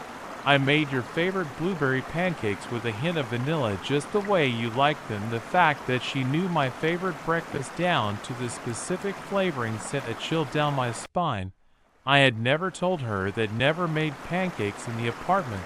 I have to go, I stammered, trying to edge past her early study group. Sarah's smile faltered for a moment, then returned, wider and more unsettling than before. Oh, but you can't leave now. We have so much to discuss. I've learned so much about you, Emma. So many interesting little details. Did you know you talk in your sleep? The things you say, they're quite revealing. I felt the blood drain from my face. You've been watching me sleep. She laughed, a high, brittle sound that set my teeth on edge. Watching you, oh Emma, I've been studying you, every habit, every quirk, every hidden fear and desire. You're my magnum opus, my perfect subject. And we're not done yet, not by a long shot. I didn't think. I just reacted. I shoved past her with all my strength, catching her off guard. She stumbled, giving me just enough time to wrench open the door and run. I didn't stop running until I reached the campus security office. Through tears and gasping breaths, I told them everything. They'd looked skeptical at first, but something in my terrified demeanor must have convinced them to take me seriously. The police got involved. They searched our apartment, but Sarah was gone. So were all the photos, all the evidence of her obsession. My laptop had been wiped clean. They found her backstory was mostly fabricated. She wasn't even a real student somehow. She had created an entirely false identity, all for the purpose of getting close to me. But why me? What made me so special? I never got those answers. Sarah disappeared without a trace. The police and the investigation turned up nothing. It was like she had never existed. I couldn't stay in that apartment, couldn't even stay in that city. The feeling of being watched, of being studied, like a lab rat haunted me. I transferred to a different school, changed my name, did everything I could to disappear myself. But even now, years later, I still find myself looking over my shoulder, checking for hidden cameras in hotel rooms, scrutinizing new acquaintances for any sign of that cold clinical interest I saw in Sarah's eyes. Because the truth is, I don't know if she's still out there, still watching, still collecting data for whatever twisted purpose drove her obsession, and I don't know if I'll ever feel truly safe again. So if you're reading this, be careful who you let into your life. Be wary of those who take too keen an interest in your habits, your routines, your innermost thoughts, because sometimes the most dangerous predators are the ones who come disguised as friends, and they might be studying you right now, cataloging every detail, preparing for the day when their research is complete and they're ready to make their move. Watch your back, trust your instincts, and never ever ignore the red flags. Your life might depend on it. The text message glowed on my phone screen, innocent yet chilling. Nice shirt today, blue really brings out your eyes. I froze my coffee mug halfway to my lips. I was alone in my apartment, and I definitely hadn't told anyone what I was wearing. It started about a week ago, just a random text from an unknown number. Have a great day at work, it said.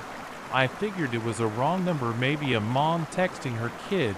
I ignored it and went about my day, but then another came the next morning. The presentation will go great, you got this. It was weird, sure, but I chalked it up to coincidence. I did have a big presentation that day. After all, maybe it was a friend whose number I hadn't saved. By the third day, when I got a text saying the blue mug is your favorite hymn, isn't it? I started to get uneasy. I was holding my blue mug at that very moment, standing in my kitchen. I lived alone. There was no way anyone could know that I tried blocking the number, but the texts kept coming, each from a different sender. They knew things, personal things, what I ate for breakfast, what time I left for work, even what I'd said on phone calls. I thought, we private, you shouldn't talk to your mother like that, she's just worried about you. I bet that yoga class was tough. You're going to be sore tomorrow. Your boss noticed you were distracted in the meeting, might want to step it up. Every ping of my phone sent a jolt of adrenaline through me. I felt exposed, violated. Someone was watching me, tracking my every move. But how and why? I went to the police, but they were useless. Without any actual threats, they said there wasn't much they could do. They suggested changing my number, but I knew that this. I became paranoid. I checked my apartment for hidden cameras, swept for bugs, even hired a private investigator to see if anyone was following me. Nothing, no explanation for how this person knew so much about my life. Friends told me I was overreacting. It's probably just a prank. They'd say someone's messing with you, but they didn't see the text. They didn't feel the constant gnawing fear that came with knowing someone was always watching. I started changing my routine. I'd leave for work at different times, take different routes. I stopped going to my regular cafes and shops. I even considered moving, but deep down I knew it wouldn't make a difference. Whoever this was, they'd find me. Then came the text that pushed me over the edge. You look so peaceful when you sleep, sweet dreams. I'd had enough. I was done being a victim, done living in fear. I decided to take matters into my own hands. I started keeping a log of every text, noting the time, the content, and what I was doing when I received it. I looked for patterns, for any clue that might lead me to the sender. After a few days, I noticed something. The texts often came within minutes of me using my laptop or making a call on my landline. Could my devices be compromised? I'm not exactly a tech whiz, but desperation is a powerful motivator. I spent hours researching, learning about malware, spyware, and all sorts of digital nasties that could be used to spy on someone armed with my new knowledge. I did a deep dive into my computer, and there it was, a tiny program hidden away where most people would never think to look. It was logging everything. My keystrokes, my web history, even accessing my webcam and microphone mode. My blood ran cold. This person hadn't just been guessing or stalking me from afar. They'd been in my home digitally at least this whole time. But knowing how they were doing it was only half the battle. I still didn't know who or why the program was sophisticated way beyond the skills of your average creep or stalker. I considered going back to the police. But what would I tell them? That I'd found a suspiciously around questions about my health standard stuff, I thought. But then I noticed something odd. The nurse kept glancing at her computer screen, then back at me, a slight frown on her face. Is everything okay? I asked. She hesitated, then forced a smile. Of course, just a small glitch in our system, nothing to worry about. But I could tell she was lying. Something was wrong, and it had to do with me. The doctor came in a few minutes later, his face grave. He sat down, clasping his hands in front of him. Mr. Johnson, I'm not quite sure how to say this, but have you been participating in any medical studies recently? I shook my head, confused. No. Why? He sighed, rubbing his forehead. Your blood work shows some anomalies, substances that shouldn't be there, markers we typically only see in very specific, highly controlled experiments. My mind raced. The text, the stalking, and now this. It couldn't be a coincidence. What kind of substances? I asked, my mouth dry. The doctor hesitated. I'm not at liberty to say without further testing, but Mr. Johnson, if you haven't knowingly participated in any studies, I would strongly advise you to contact the authorities. This isn't normal. I left the clinic in a day, dazed, my mind whirling. Someone hadn't just been watching me, they'd been doing something to me, experimenting on me without my knowledge or consent. As if on cue, my phone pinged another text. Interesting visit to the doctor, wasn't it? Don't worry, the side effects are minimal. You're doing great. That was it. I couldn't take it anymore. I threw my phone as hard as I could, watching it shatter against the sidewalk. Then I ran. I didn't go home. I couldn't. Instead, I went to the one person I thought might be able to help me, my old college roommate Alex. He worked in cybersecurity now, and if anyone could make sense of this digital nightmare, it was him. Alex listened to my story with growing concern. When I finished, he was quiet for a long moment. This is beyond anything I've ever encountered, he said finally. But I think I might know someone who can help. An old colleague. Colleague turned out to be a stern-faced woman named Dr. Amelia Reyes. She worked for a private security firm, but her resume hinted at a past in government work that she couldn't or wouldn't discuss. Dr. Reyes grilled me for hours, going over every detail of the past, even a cheek swab. She combed through my devices, muttering to herself as she worked. Finally, she sat back, her face grim. Mr. Johnson, what I'm about to tell you is going to sound impossible, but I need you to listen carefully because your life may depend on it. She explained that the program on my computer wasn't just spyware, it was part of a much larger system, one that integrated with smart devices, surveillance cameras, even satellite imagery, the kind of thing that theoretically could track someone anywhere, anytime. But that's not the worst of it. Nanobots, microscopic robots designed to monitor and potentially alter your body's functions. This is bleeding-edge technology, the kind that officially doesn't exist yet. I felt like I was going to be sick. Who would do this? Why me? Dr. Reyes shook her head. I don't know, but whoever they are, they have resources far beyond what any private individual should have access to. This is government-level technology, or possibly corporate black ops. She leaned forward, her eyes intense. Mr. Johnson, I need you to understand the gravity of your situation. These people, whoever they are, have invested an enormous amount of time and resources into monitoring you. They're not going to simply let you walk away. So what do? I asked, my voice barely above a whisper. Disappear, she said simply. Leave everything behind, your job, your home, your entire identity will set you up with a new life somewhere. They can't find you. It's the only way to ensure your safety. It felt like the floor had dropped out from under me, leaped everything my whole life. But as the reality of my situation sank in, I realized I didn't have a choice. These people had violated every aspect of my privacy, my bodily autonomy. Who knew what else they were capable of? The next 48 hours were a blur. Dr. Reyes and her team worked tirelessly, creating a new identity for me, complete with documents and a background that would stand up to scrutiny.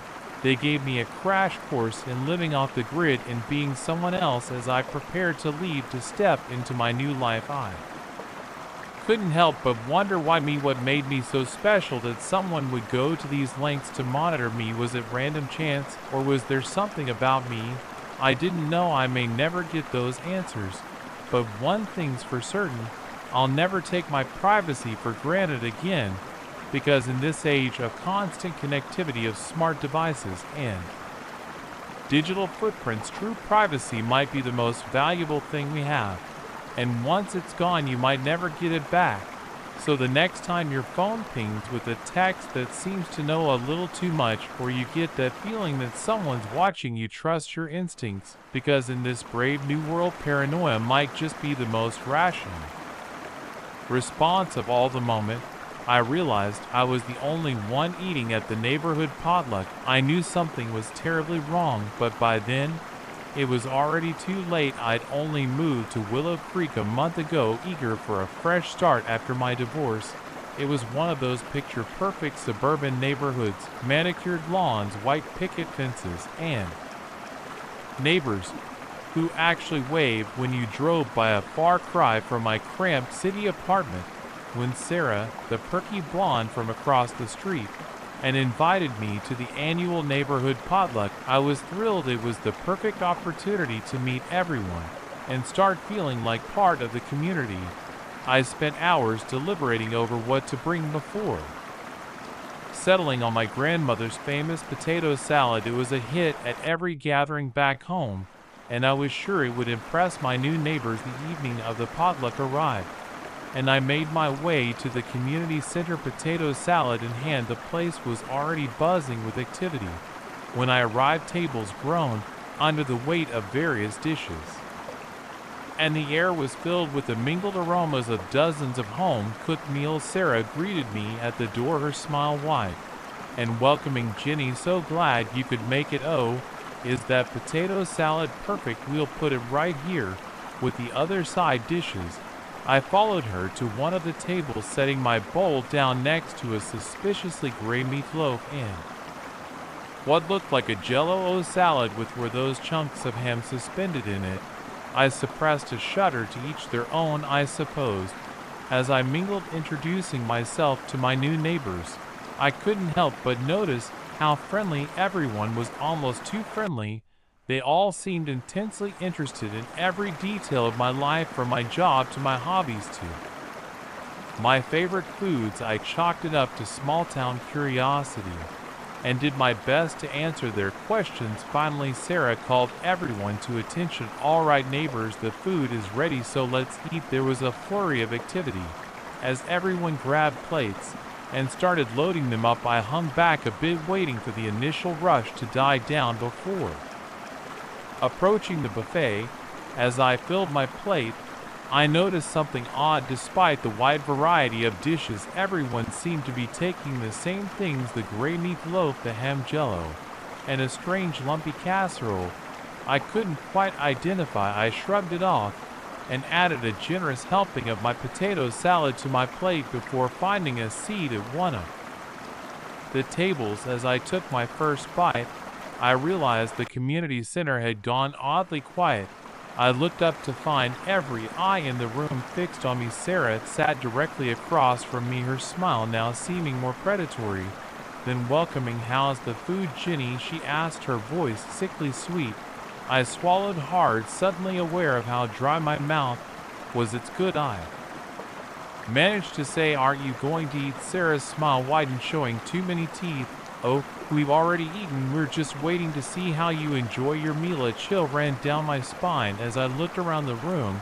Not a single person had touched their food, they were all just watching me. I forced myself to take another bite, trying to act normal even.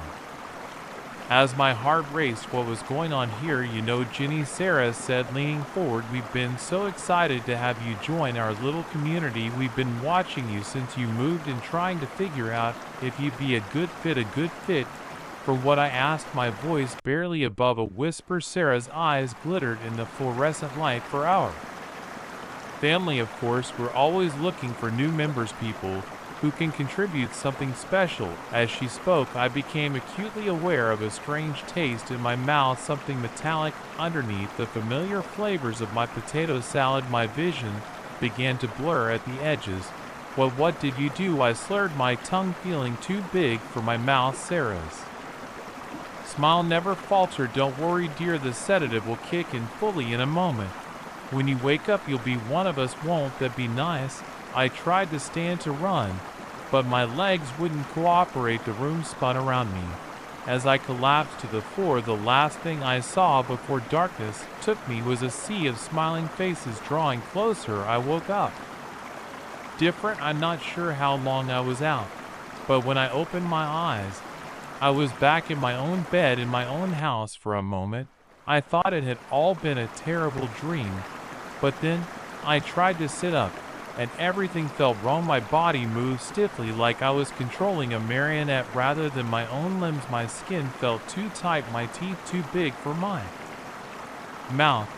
And when I looked in the mirror, the face staring back at me was almost mine, but not quite. The eyes were a shade too bright, the smile a bit too wide. I looked like a photo that had been run through one of those AI enhancement programs, close to reality, but with an uncanny wrongness that made my stomach churn. There was a knock at my door, and Sarah's voice called out cheerfully, Ginny, are you up? We're all so excited to have you join us for your first day as part of the family. I opened my mouth to scream to tell her to go away, but what came out instead was coming. I'm so excited to start my new life here in Willow Creek. The words weren't mine. It went to work, chatted with neighbors, even called my parents, all while I screamed silently inside, unable to warn anyone of what was happening. I learned more about what I had become, or rather what had become me. They called themselves the family, a hive mind of sorts that had been slowly taking over communities across the country. They looked for isolated areas, places where people might not notice. If things started to change, then they'd move in, replacing the residents one by one with these copies. The potato salad had been the key. My grandmother's secret recipe, passed down through generations, apparently contained a unique combination of enzymes that made it the perfect vehicle for their transformative compound. They had been waiting for someone like me, someone with the right genetic makeup to serve as a bridge between humanity and whatever they were. I was special, they told my body. I was the key to their evolution, the missing link that would allow them to perfect their mimicry of human behavior. With me, they could expand beyond small towns, could start infiltrating cities, governments spreading across the globe, all the while the real me remained trapped, a horrified observer in a body I no longer controlled. I tried everything I could think of to break free, to somehow regain control. I screamed in my mind until I was mentally hoarse. I imagined myself fighting, clawing my way back to the surface. Nothing worked, but then one day something changed. I was at another neighborhood gathering. The family loved those using them as opportunities to plan and to revel in their shared consciousness. When a newcomer arrived, he was human, fully human, his movements natural and unpracticed. The thing wearing my skin greeted him warmly, inviting him and offering him food. I realized with horror that they were planning to do to him what they had done to me. As I watched him take his first bite of the tainted food, something in me snapped. The thought of another person suffering this fate of being trapped and helpless, like I was, sparked something deep inside, a fury of desperation I hadn't known I was capable of. And in that moment of pure unadulterated will, I felt something give way, like a dam breaking. I suddenly rushed back into control of my body. The sensation was overwhelming, every nerve ending firing at once, every muscle tensing and relaxing as I relearned how to inhabit my own skin. I gasped, the sound harsh and foreign. After so long being silent, the newcomer looked at me, concern etching his features. "Are you all right?" he asked. I opened my mouth, my real mouth, and screamed, "Run, don't eat anything, get out of here now." Chaos erupted. The other neighbors lunged for me, their faces twisting into expressions of rage that no human muscle should have been capable of, but I was faster, running on pure adrenaline and the desperate need to save at least one person from my fate. I grabbed the newcomer's hand and ran, pulling him out of the house and down the street behind us. I could hear the inhuman shrieks of the family, their perfect facade crumbling in the face of their plans collapse. We ran until our lungs burned, until the manicured lawns of Willow Creek gave way to unkempt fields and then dense forest. Only then did we stop collapsing to the ground, gasping for air. What was that? The man panted, his eyes wide with fear and confusion. I shook my head, still marveling at the ability to control my own movements. "You wouldn't believe me if I told you," I said, "but we need to keep moving, they'll be looking for us."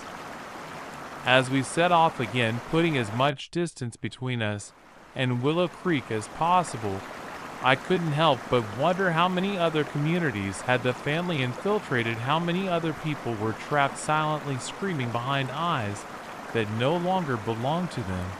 I didn't have answers for no, but I knew one thing for certain: I had to find a way to stop them, to save others from the nightmare I had endured, because if I didn't, it was only a matter of time before the family's perfect little community spread, consuming humanity, one smiling, vacant-eyed neighbor at a time. So, if you ever find yourself in a too perfect neighborhood where everyone is just a little too friendly and a little too interested in your family recipes, run, and don't look back, because some families are better left unjoined, and some communities hide monsters behind their white picket fences.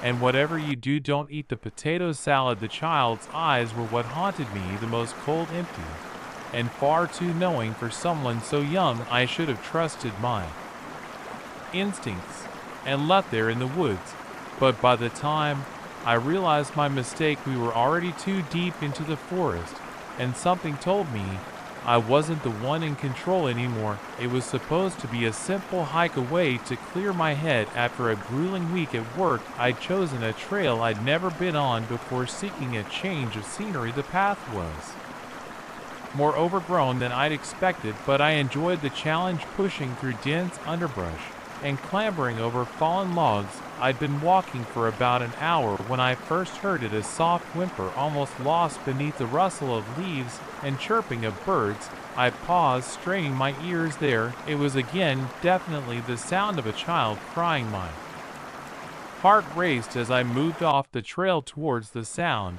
Who would leave a child out here alone? As I pushed through a thick cluster of bushes, I saw them, a small figure huddled at the base of a massive oak tree, knees pulled up to their chest. "Hey there," I called softly, not wanting to startle them. "Are you okay?" The child's head snapped up, and I found myself pinned by that unnerving gaze. They couldn't have been more than 8 or 9, with a mop of dark hair and pale skin that seemed almost translucent in the dappled sunlight. "I can't find my brother," the child said, their voice oddly flat. "We were playing hide and seek, and now I can't find him." A chill ran down my spine. No, I couldn't have said why. Maybe it was the lack of emotion in their voice, or the way their eyes never seemed to blink. "That's scary," I said, trying to keep my tone light. "How about we look for him together? What's your name?" The child stood, movements fluid and graceful in a way that seemed almost unnatural. "I'm Alice," they said, "and my brother's name is Thomas. He went that way." They pointed deeper into the forest, away from the trail. Every instinct I had was screaming at me to turn around, to get back to the safety of the marked path. But I couldn't just leave a lost child alone in the woods, could I? "Okay, Alice," I said, forcing a smile, "leave him, go find Thomas." but we should be quick, it'll be getting dark soon." Alice nodded there, expression unchanging. Without waiting for me, they set off into the trees, moving with a shyty that seemed impossible given the dense undergrowth. I followed, struggling to keep up. The forest seemed to grow thicker with every step, the trees pressing in closer, their branches reaching out like grasping fingers. The light dimmed, though I was sure it was too early for sunset. "Alice," I called, pushing through a tangle of thorny vines, "maybe we should head back. We can get help, have a proper search party, look for Thomas." Alice stopped so suddenly I nearly ran into them. They turned, fixing me with that unsettling stare. "We can't go back," they said. "Thomas is close. I can feel it." Before I could respond, they were off again, moving even faster now. I had no choice but to follow, my unease growing with every step. As we walked, I tried to engage Alice in conversation, hoping to distract myself from the growing sense of wrongness that permeated the air. "So Alice," I said, wincing, as a branch whipped across my cheek, "do you and Thomas come to these woods often?" "We've always been here," Alice replied, not turning around. "Always, but surely you have a home." "Parents." Alice stopped again, and this time when they looked at me, I could have sworn their eyes glowed in the gloom. "Home is a fluid concept, don't you think? As for parents, well, we have the forest." I swallowed hard, my mouth suddenly dry. "Right," I managed to croak out. "Shall we keep looking for Thomas?" Then Alice's lips curved into what might have been a smile, if not for the fact that it never reached their eyes. "Oh yes," they said. "Let's." We pressed on deeper and deeper into the forest. I lost all sense of direction, of time. The trees all looked the same, their trunks twisted into grotesque shapes that seemed to leer at me as we passed. More than once I could have sworn I saw movement out of the corner of my eye, only to find nothing there. When I turned to look, my watch had stopped working, the face blank and lifeless. When I checked my phone, hoping to use the GPS to find our way back, I found it dead as well. "Alice," I said, no longer bothering to hide the tremor in my voice, "I really think we should turn back now. It's not safe to be out here after dark." Alice laughed, a high tinkling sound that sent shivers down my spine. "Oh, but it's always dark here, and we're perfectly safe. The forest protects its own." As if in response to their words, the wind picked up, whistling through the trees with an almost human-like moan. Shadows deepened, twisting into shapes that my mind shied away from comprehending. "What do you mean its own?" I asked, though I feared I already knew the answer. Alice turned to face me fully, and in the fading light, I saw their forms shimmer and shift. One moment, they were a small child, the next a wizened creature of bark and leaves. Their eyes, though, remained the same, ancient, knowing, and utterly inhuman. "You knew, didn't you?" Alice said, their voice now a rustling whisper like wind through dry leaves. "Deep down you knew I wasn't what I seemed, yet you followed me anyway. Humans, always so curious, so eager to help. It makes you such easy prey." I backed away, my heart pounding so hard I thought it might burst from my chest. "What are you?" I gasped. "Alice," or the thing that had been Alice smiled, revealing teeth like sharp thorns. "We are the forest," they said. "We are the shadows between the trees, the whisper in the wind, the eyes that watch from the darkness. And you, my dear, are our newest addition." As they spoke, the forest around us came alive. Trees groaned and shifted, their branches reaching out like grasping hands. Roots erupted from the ground, twining around my ankles. I tried to run, but it was like moving through molasses, every step a monumental effort. "Don't fight it," Alice cried, their forms shifting and swirling like mist. "Embrace the forest, become one with us. You'll never be alone again." I wanted to scream, to cry for help, but my voice was frozen in my throat. The roots crept higher, wrapping around my legs, my torso, my arms. I could feel the forest's heartbeat pulsing through them, ancient and powerful. As the tendrils of the forest began to seep into my skin, I saw flashes of memory, not my own, but belonging to countless others who had come before me. Lost hikers, curious explorers, all lured deep into the woods by childlike figures with knowing eyes. I saw, too, what awaited me, and eternity. As part of the forest consciousness, my individuality slowly eroded away until I was nothing more than another whisper in the wind, another shadow flitting between the trees. With the last of my willpower, I fought against the encroaching forest. I thought of my life, my family, all that I would be leaving behind. I thought of the sun on my face, the feel of rain on my skin, the simple joy of human connection, all the things I would never experience again. If I succumbed, something must have shone in my eyes, because Alice's triumphant expression faltered. Why do you resist? They asked, genuine confusion in their voice. We offer eternity, freedom from pain and loneliness. Why cling to your fleeting human life in that moment of distraction? I felt the forest's grip loosen just slightly. It was enough. With a strength born of desperation, I tore myself free from the grasping roots and ran. I ran like I'd never run before, crashing through undergrowth, leaping over fallen logs, my lungs burning and my legs screaming in protest. Behind me, I could hear the forest's rage, trees groaning, branches snapping, 1,000 inhuman voices wailing in unison. I didn't know if I was going the right way, if there even was a right way anymore. All I knew was that I had to keep moving, had to find my way out of this nightmare forest before it claimed me for good. Just when I thought I couldn't go on, when my legs were about to give out and my heart felt like it would explode, I saw it, a break in the trees, a glimmer of fading sunlight. With one final desperate burst of speed, I threw myself towards the light. As I broke through the tree line, I felt something snap, like an invisible tether being cut. I collapsed onto soft grass, gasping for air, my whole body shaking. When I finally managed to lift my head, I found myself on the edge of a familiar park. In the distance, I could see joggers, dog walkers, families enjoying the last rays of the setting sun. Normal, everyday scenes that now seemed miraculous in their mundanity. I looked back at the forest, half expecting to see twisted, grasping branches reaching for me. But it was just trees, ordinary, non-sentient trees swaying gently in the evening breeze.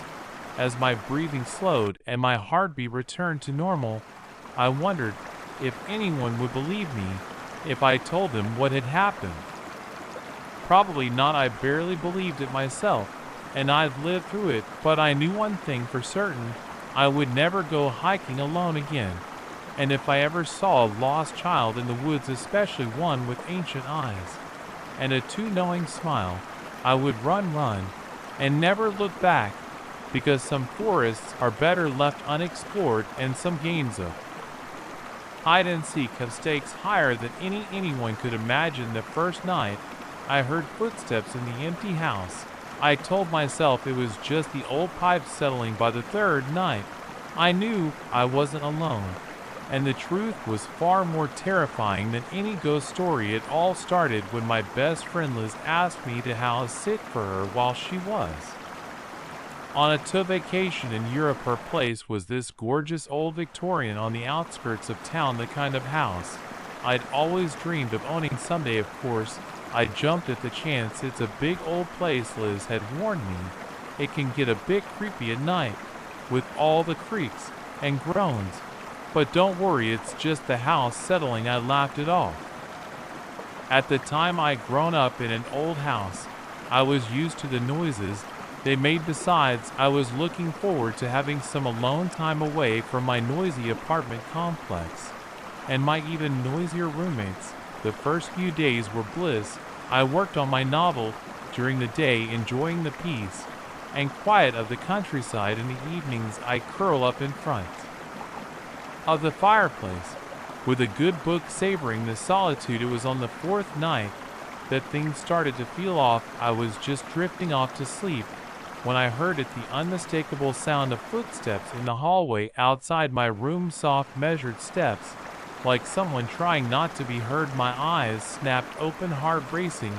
I lay there barely breathing, straining my ears. The footsteps paused outside my door, and I swear I could hear the floorboards creaking as if someone was shifting their weight from foot to foot. After what felt like an eternity, the steps moved on, fading as they went down the stairs.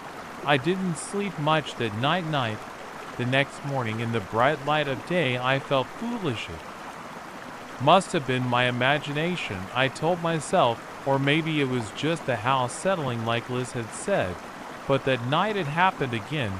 This time I was in the kitchen making a late night snack when I heard movement upstairs. It sounded like someone opening and closing drawers, rummaging through things. My hand shook as I picked up my phone to call the police. But what would I tell them? That I heard noises in a house. I was supposed to be alone and they'd probably think I was just another paranoid house sitter jumping at shadows. Instead, I armed myself with a kitchen knife and crept upstairs. My heart was pounding so loud I was sure anyone in the house would hear it. But when I checked, every room was empty, drawers were closed, nothing was disturbed. I even checked the closets and under the beds, feeling like a child afraid of monsters. Nothing. I tried to rationalize it. Maybe it was into the attic that had to be it, but deep down I knew the footsteps I'd heard were too deliberate, too human.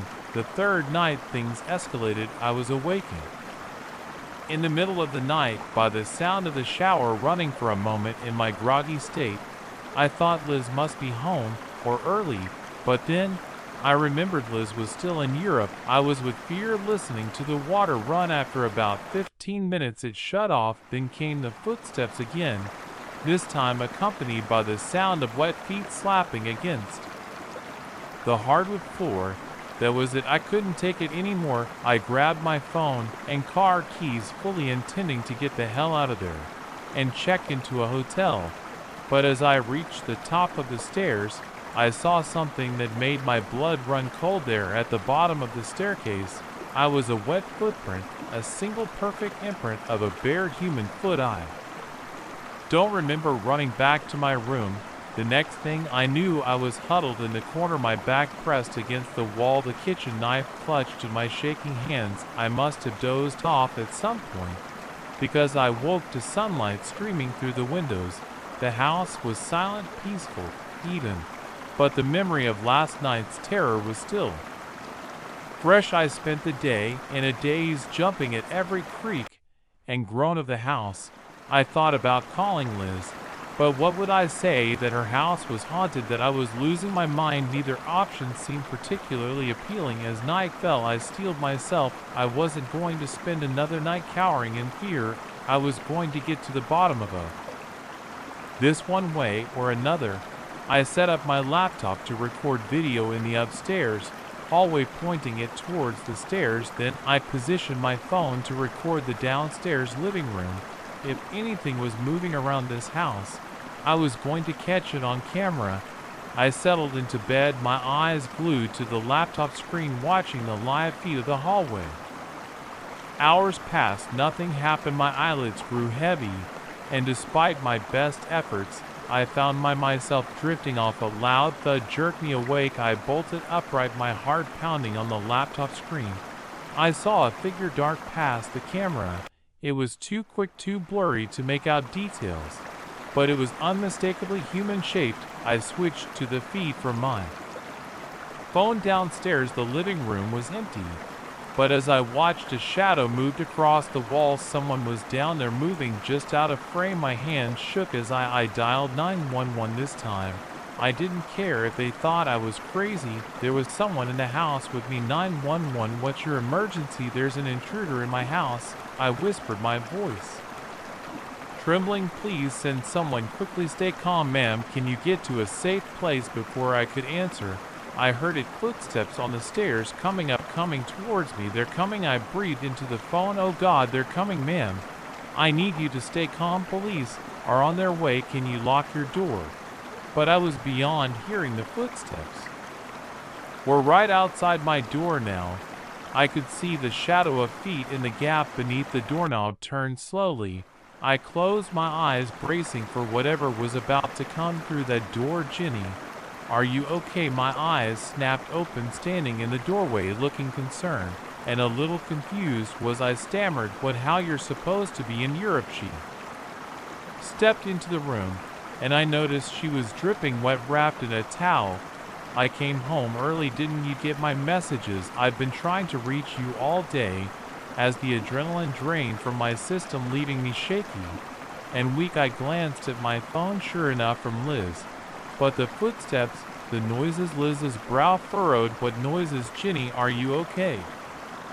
You look like you've seen a ghost. I laughed, a slightly hysterical edge to it. I thought there was an intruder. I've been hearing noises for days. Understanding dawned on Liz's face. Oh honey, I'm so sorry. I should have warned you. This old house, it carries sound in weird ways. You can hear everything from the guest house out back. My cousin's been staying there while I was away. He must have been the one you heard. As Liz explained, I felt a mix of relief and embarrassment wash over me. All this time, all my fear and paranoia, and it was just someone staying at a guest house I didn't even know existed. The police arrived a few minutes later, responding to my 911 call. There was a lot of explaining to do, and more than a little embarrassment on my part, but in the end everyone had a good laugh about it. The paranoid house sitter spooked by perfectly innocent noises. Looking back now, I can laugh about it too, but in the moment, those nights alone in that big old house were the most terrifying of my life.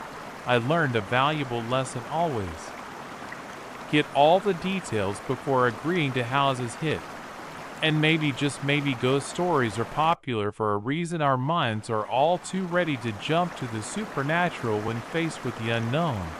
But I also learned something else: that primal fear, that bone-deep terror of the unknown, the unseen threat lurking in the shadows. It's not so easily shaken off. Even now, months later, I still sometimes wake in the night, heart raced, sure I've heard footsteps in an empty house. Because the thing is, even though it all turned out to be a misunderstanding for a few nights, my fear was real. And that kind of fear, once you've experienced it, never really goes away. It just waits, lurking in the dark corners of your mind, ready to resurface at the slightest creak in the night. So the next time you're alone in a strange house and you hear an unexpected noise, well, it's probably nothing. Probably the package was ordinary, brown and unremarkable. But the note inside turned my world upside down. I've been watching you. Your time is running out. Those 11 words were the beginning of a nightmare. I'm still trying to wake up from it. Start Ed on a Tuesday. Nothing special about the day, just another monotonous shift at the bookstore where I worked. I remember I was shelving new arrivals in the mystery section, chuckling at the irony of stocking thriller novels while my own life was so, and I looked up to see a delivery guy. Nothing unusual there. We got shipments all the time. But this package wasn't for the store, it was for me. Delivery for Sarah Collins, he said, holding out a small brown box. I frowned, confused. I hadn't ordered anything. That's me. But I'm not expecting a package. He shrugged, clearly uninterested. Just need a signature, ma'am. I signed for it. Turning the box over in my hands, no return address, just my name and the store's address printed in neat block letters. Curiosity got the better of me. I retreated to the break room and carefully opened the package. Inside was a single sheet of paper with those 11 chilling words. My first instinct was to laugh it off. Probably just a prank, right? Maybe one of my friends trying to spice up my boring life with a little mystery. But as I read the note again, a cold feeling settled in the pit of my stomach. The handwriting was unfamiliar, and something about the tone felt off, not like a joke at all. I shoved the note back in the box and tried to forget about it, but throughout the rest of my shift I couldn't shake the feeling of being watched. Every customer that came in, every passer-by on the street outside, were they watching me? By the time I locked up that night, my nerves were frayed. The walk to my apartment, usually a pleasant 10-minute stroll, felt like running a gauntlet. Every shadow seemed to hide a potential threat. I double-checked the locks on my door, then spent a restless night tossing and turning, jumping at every creak and groan of my old building. The next morning, I almost convinced myself I had overreacted. In the light of day, the note seemed less menacing. I went about my routine: shower, coffee, breakfast, trying to shake off the lingering unease as I was About to leave for work, I noticed something that made my blood run cold. There, tucked under my welcome mat, was another note with shaking hands. I unfolded it. Blue looks good on you, but I prefer the red shirt you wore last Thursday. My legs gave out, and I sank to the floor. This wasn't a prank. Someone was really watching me. Had been for who knows how long, and they knew where I lived. I called in sick to work, then spent the next hour going through my apartment, checking every closet, every possible hiding spot. I found nothing out of place, but that didn't ease my fear. If anything, it made it worse.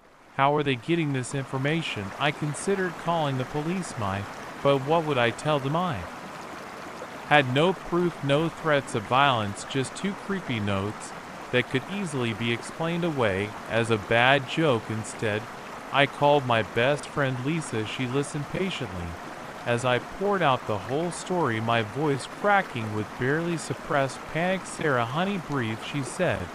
"When I finished, have you changed any of your routines lately? Done anything out of the ordinary?"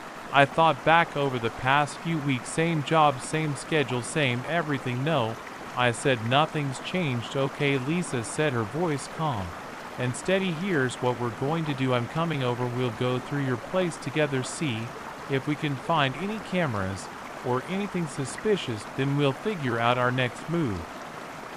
Her pragmatism helped ground me.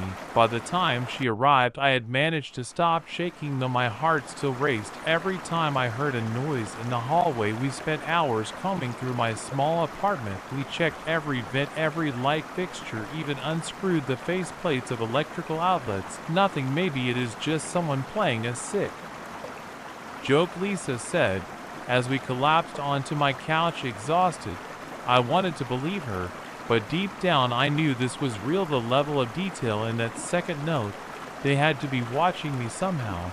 That night Lisa stayed over. We locked all the windows, drew all the curtains, and tried to distract ourselves with movies and junk food, but every unexpected noise made us jump, and I kept finding myself glancing nervously at the door. The next morning, I woke up to find Lisa already in the kitchen making coffee. For a moment, everything felt normal.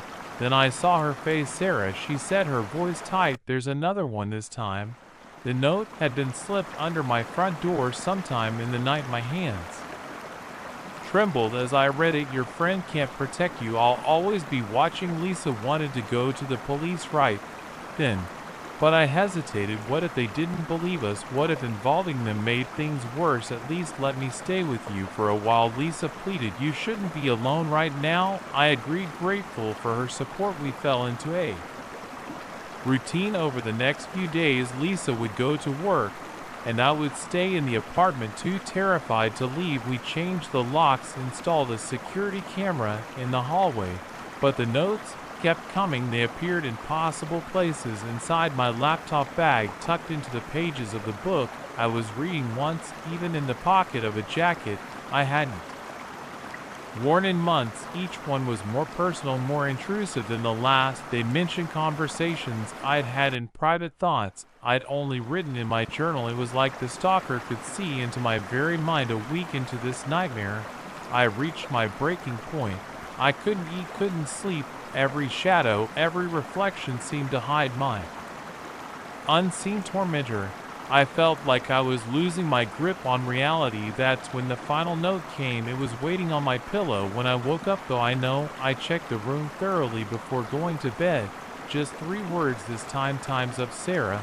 I ran, didn't even pack a bag, just grabbed my phone and my wallet and fled the apartment. I didn't have a plan, didn't know where I was going. I just knew I had to get away. I ended up at the police station, babbling incoherently about stalkers and notes and hidden cameras. The officer on duty was kind, patient. He took my statement, collected the notes I had kept as evidence. They assigned a detective to my case, a non-nonsense woman named Rodriguez. She listened to my story without judgment, asked pointed questions about anyone who might have a grudge against me. "We'll figure this out," she assured me. "In the meantime, we'll have a patrol car keep an eye on your apartment, and I'd strongly suggest staying with a friend or family member." I moved in with Lisa That day, we thought it would be temporary just until the police caught the stalker, but days turned into weeks, and still there were no leads. The notes stopped. But that almost made it worse now. Every moment was filled with dread, one wondering when the next one would appear, what it would say. I couldn't go back to my old life. I quit my job, rarely left Lisa's apartment. My world shrank to four walls and a constant gnawing fear. It's been 2 months now. The police investigation has stalled. They've interviewed everyone in my life, checked security footage, even brought in a handwriting expert. Nothing. Detective Rodriguez says it has happened. Sometimes stalker just stop, move on to a new target. I should be relieved, she tells me, but how can I be? How can I ever feel safe again knowing someone out there knows everything about me, has access to my most private moments? I jump at every unexpected noise. I flinch when strangers get too close. I check and recheck locks, peer out windows, always waiting for the other shoe to drop. Because the truth is, I don't believe it's over. Whoever was watching me, whoever sent those notes, they're still out there. And deep down I know they're not done with me yet. So I wait, caught in this limbo of fear and anticipation. And I wonder, when will the next package arrive? What will the next note say? And most terrifying of all, what happens when my time really does run out? The silhouette stood motionless outside my tent, a dark sentinel against the pale moonlight. I held my breath, praying it was just a trick of the shadows. But as the seconds ticked by, the figure remained watching, waiting. And I realized with growing horror that I was trapped miles from help, with something that was far from human. I've always been a solitary person. That's why I love camping alone, just be mine. Here, and the vast wilderness stretching out in every direction. No cell service, no Wi-Fi, no constant pings and notifications, pure unadulterated solitude. This particular trip was supposed to be a week-long trek through the back country of Yellowstone. I'd spent months planning it, poring over maps, meticulously packing my supplies. I was prepared for everything, or so I thought. The first 4 days were bliss. I hiked from sunrise to sunset, marveling at the untouched beauty around me. Each night I'd set up camp, cook a simple meal over my portable stove, and fall asleep to the gentle chorus of crickets and distant wolf howls. It was on the 4th night that everything changed. I'd found a perfect clearing to set up camp, nestled between a babbling creek and a stand of towering pines. As I was pitching my tent, I noticed something odd. A strange silence had fallen over the forest. No bird calls, no rustling of small animals in the underbrush. Even the creek seemed to have muted its cheerful gurgle. A chill ran down my spine, but I shook it off. Probably just a predator passing through the area, I told myself. Nothing to worry about. I finished setting up camp and crawled into my tent, zipping it up tight against the cool night air. Despite the unusual quiet, I fell asleep, quickly lulled by the physical exhaustion of the day's hike. I'm not sure what woke me. There was no sound, no sudden movement, just an overwhelming sense of wrongness that jolted me from a deep sleep to full alertness. In an instant the silence was absolute now. No wind in the trees, no water in the creek. It was as if the entire forest was holding its breath. And then I saw it, the silhouette perfectly still just outside my tent, human-shaped, but too tall, too thin to be natural. It stood there motionless, its featureless head turned towards my tent. I froze, my heart pounding so hard I was sure it must be audible. My mind raced, trying to make sense of what I was seeing. A bear standing on its hind legs. No, the proportions were all wrong. Another camper. But who would stand so still for so long outside a stranger's tent? Minutes passed, though they felt like hours. The figure didn't move, didn't even seem to breathe. It just watched. I weighed my options. I could call out, but if it was a person with ill intentions, that would only alert them that I was awake and aware. I could try to make a run for it, but my hiking boots were outside the tent, and I'd never get far barefoot in them. Rocky terrain. So I lay there, barely daring to breathe, hoping against hope that whatever it was would eventually leave. It didn't. As the night wore on, my fear began to mix with an odd sort of fascination. What was this thing? Why was it here? What did it want just when I thought I couldn't take the tension anymore, when I was on the verge of screaming?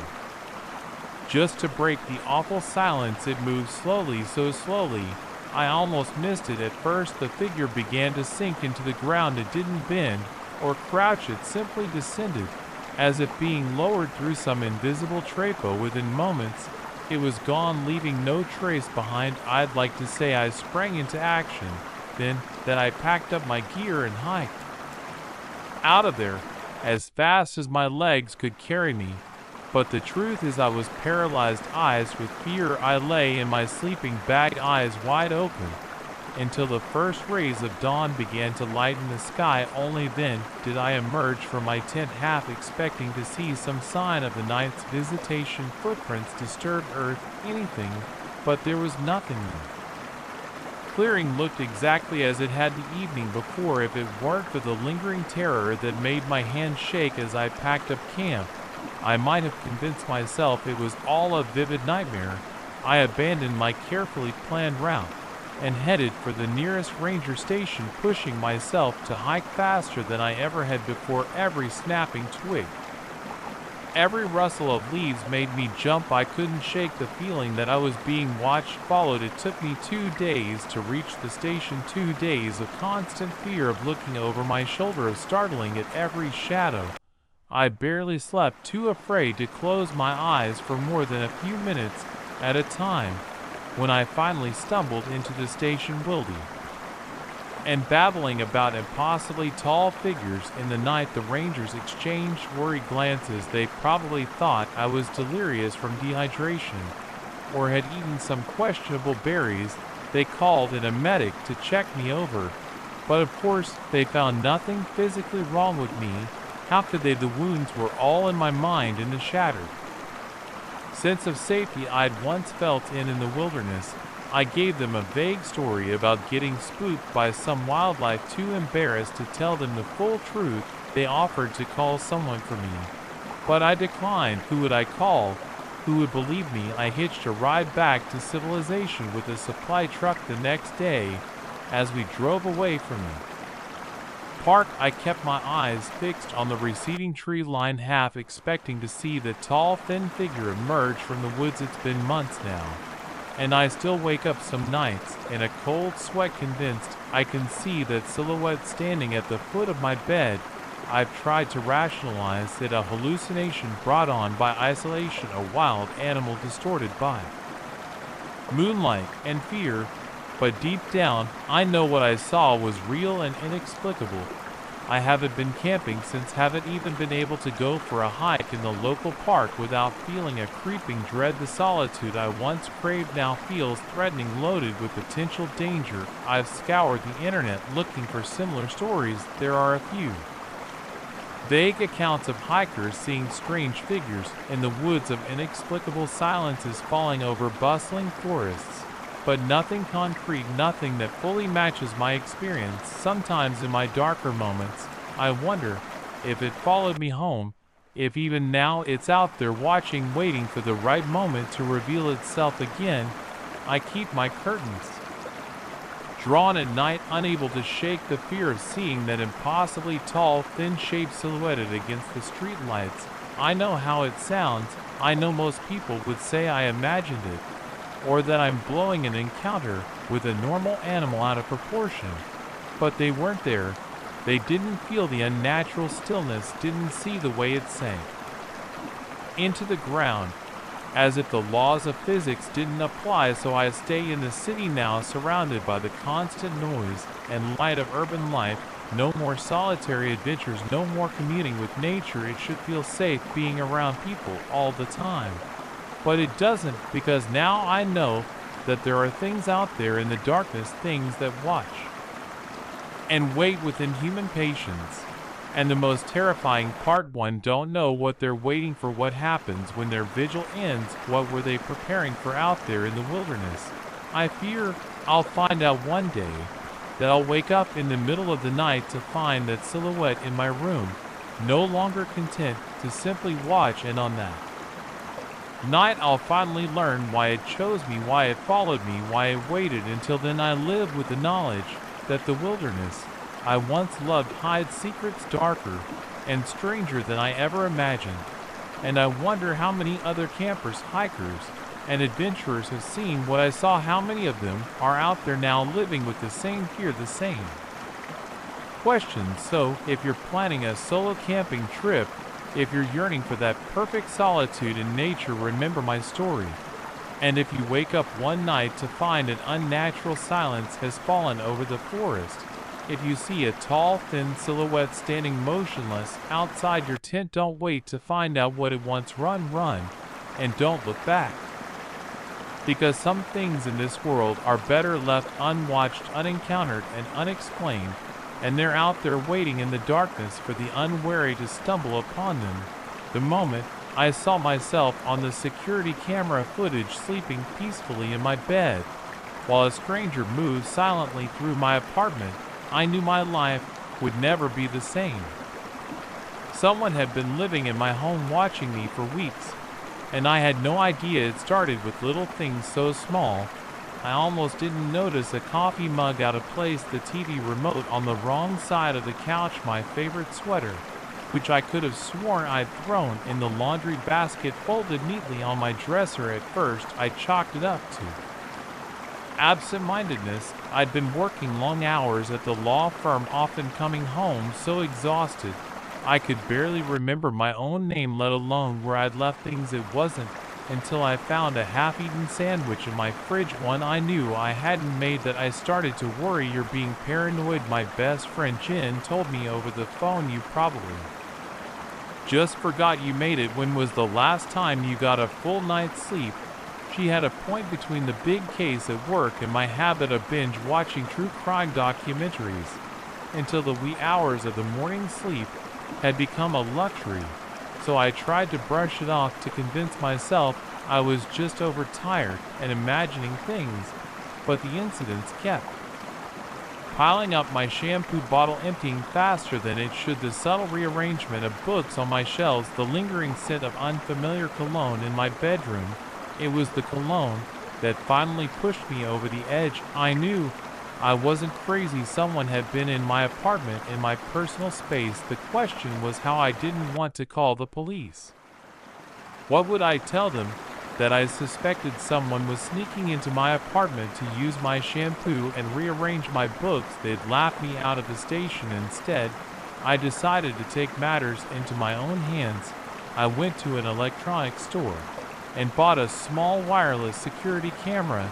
It was easy to set up, designed to blend in with my decor. I positioned it in my living room, angled to capture most of the apartment, including the entrance to my bedroom. For the first few days, nothing happened. The camera captured only my mundane routine: leaving for work, coming home, microwaving dinner, falling asleep on the couch. I started to feel silly for having bought it in the first place. Then on the fourth night, everything changed. I was reviewing the footage before bed, more out of habit than expectation. At this point, the video showed me asleep on the couch, some late-night infomercial playing softly on the TV. Suddenly, the front door opened. My heart leapt into my throat as I watched a figure enter my apartment. They moved with the confidence of someone who knew the space well, navigating around furniture. Tell if it was a man or woman in the dim light. Went straight to my kitchen, opened the fridge, and helped themselves to my leftover Chinese takeout. I felt sick. This person wasn't just entering my apartment. They were living here, treating it like their own home. The footage showed them intruder eating at my dining table, using my dishes, even flipping through a magazine I'd left out. After about an hour, they cleaned up, washing the dish and putting it away, and then did something that chilled me to my core. They walked over to where I was sleeping on the couch, stood there for a long moment, just watching me, then gently draped a blanket over me before retreating to my bedroom. I sat there staring at my phone long after the video ended, my mind reeling. Someone had been in my home, inches away from me, while I slept, vulnerable and unaware. The violation I felt was indescribable. With shaking hands, I called the police. This time, I had proof the officers arrived quickly, their faces grim as they watched the footage. They did a thorough search of my apartment, but found no sign of the intruder, no forced entry, no fingerprints, nothing. Do you have any idea who this could be? One of the officers asked. An ex, maybe someone with a grudge. I shook my head. I'd been single for years, and while I'm sure I'd annoyed some people at work, I couldn't imagine anyone going to these lengths. They took my statement, collected the video evidence, and promised to increase patrols in the area.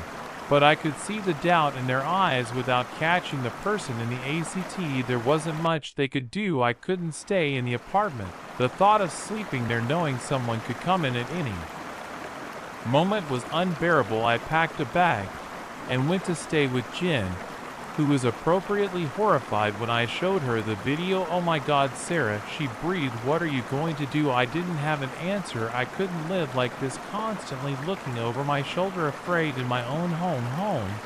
But I also couldn't just pick up and move my job, my life. Everything was here. Over the next few weeks, I became obsessed with trying to catch the intruder. I installed more cameras, set up motion sensors, even considered hiring a private investigator. But it was like chasing a ghost. The person never returned, at least not while the cameras were running. I started seeing a therapist to deal constant companions. Dr. Reeves listened patiently as I poured out my fears, my feelings of violation and helplessness. "Sarah," she said gently during one session, "have you considered the possibility that this person might not be a stranger?" I stared at her, uncomprehending. "What do you mean?" She hesitated, choosing her words carefully. "The level of familiarity they showed with your apartment, the way they moved around, it suggests someone who knows you, who's been there before." My mind raced, flipping through a mental Rolodex of everyone who'd ever been to my apartment, friends, colleagues, maintenance workers. But none of them fit. None of them would do this, would they? As the weeks turned into months with no new incidents, I slowly began to relax. I moved back into my apartment, though I kept the cameras running. I started sleeping through the night again, stopped jumping at every creak and groan of the building. But the experience had changed me. I was warier now, more guarded. I found myself studying the people around me, wondering if any of them could be capable of such a profound betrayal of trust. And then, just when I thought it was all behind me, it happened again. I woke up one morning to find my coffee already made, steam rising gently from my favorite mug on the kitchen counter. Next to it was a note written in an unfamiliar hand. "I'd missed you. Welcome home." The cameras had caught nothing. The doors were still locked, the windows secure. It was as if the intruder had materialized out of thin air. I'm writing this now from a hotel room, my few hastily packed belongings scattered around me. I don't know what to do next, where to go. The police are as baffled as I am. My friends think I'm losing my mind. Maybe I am.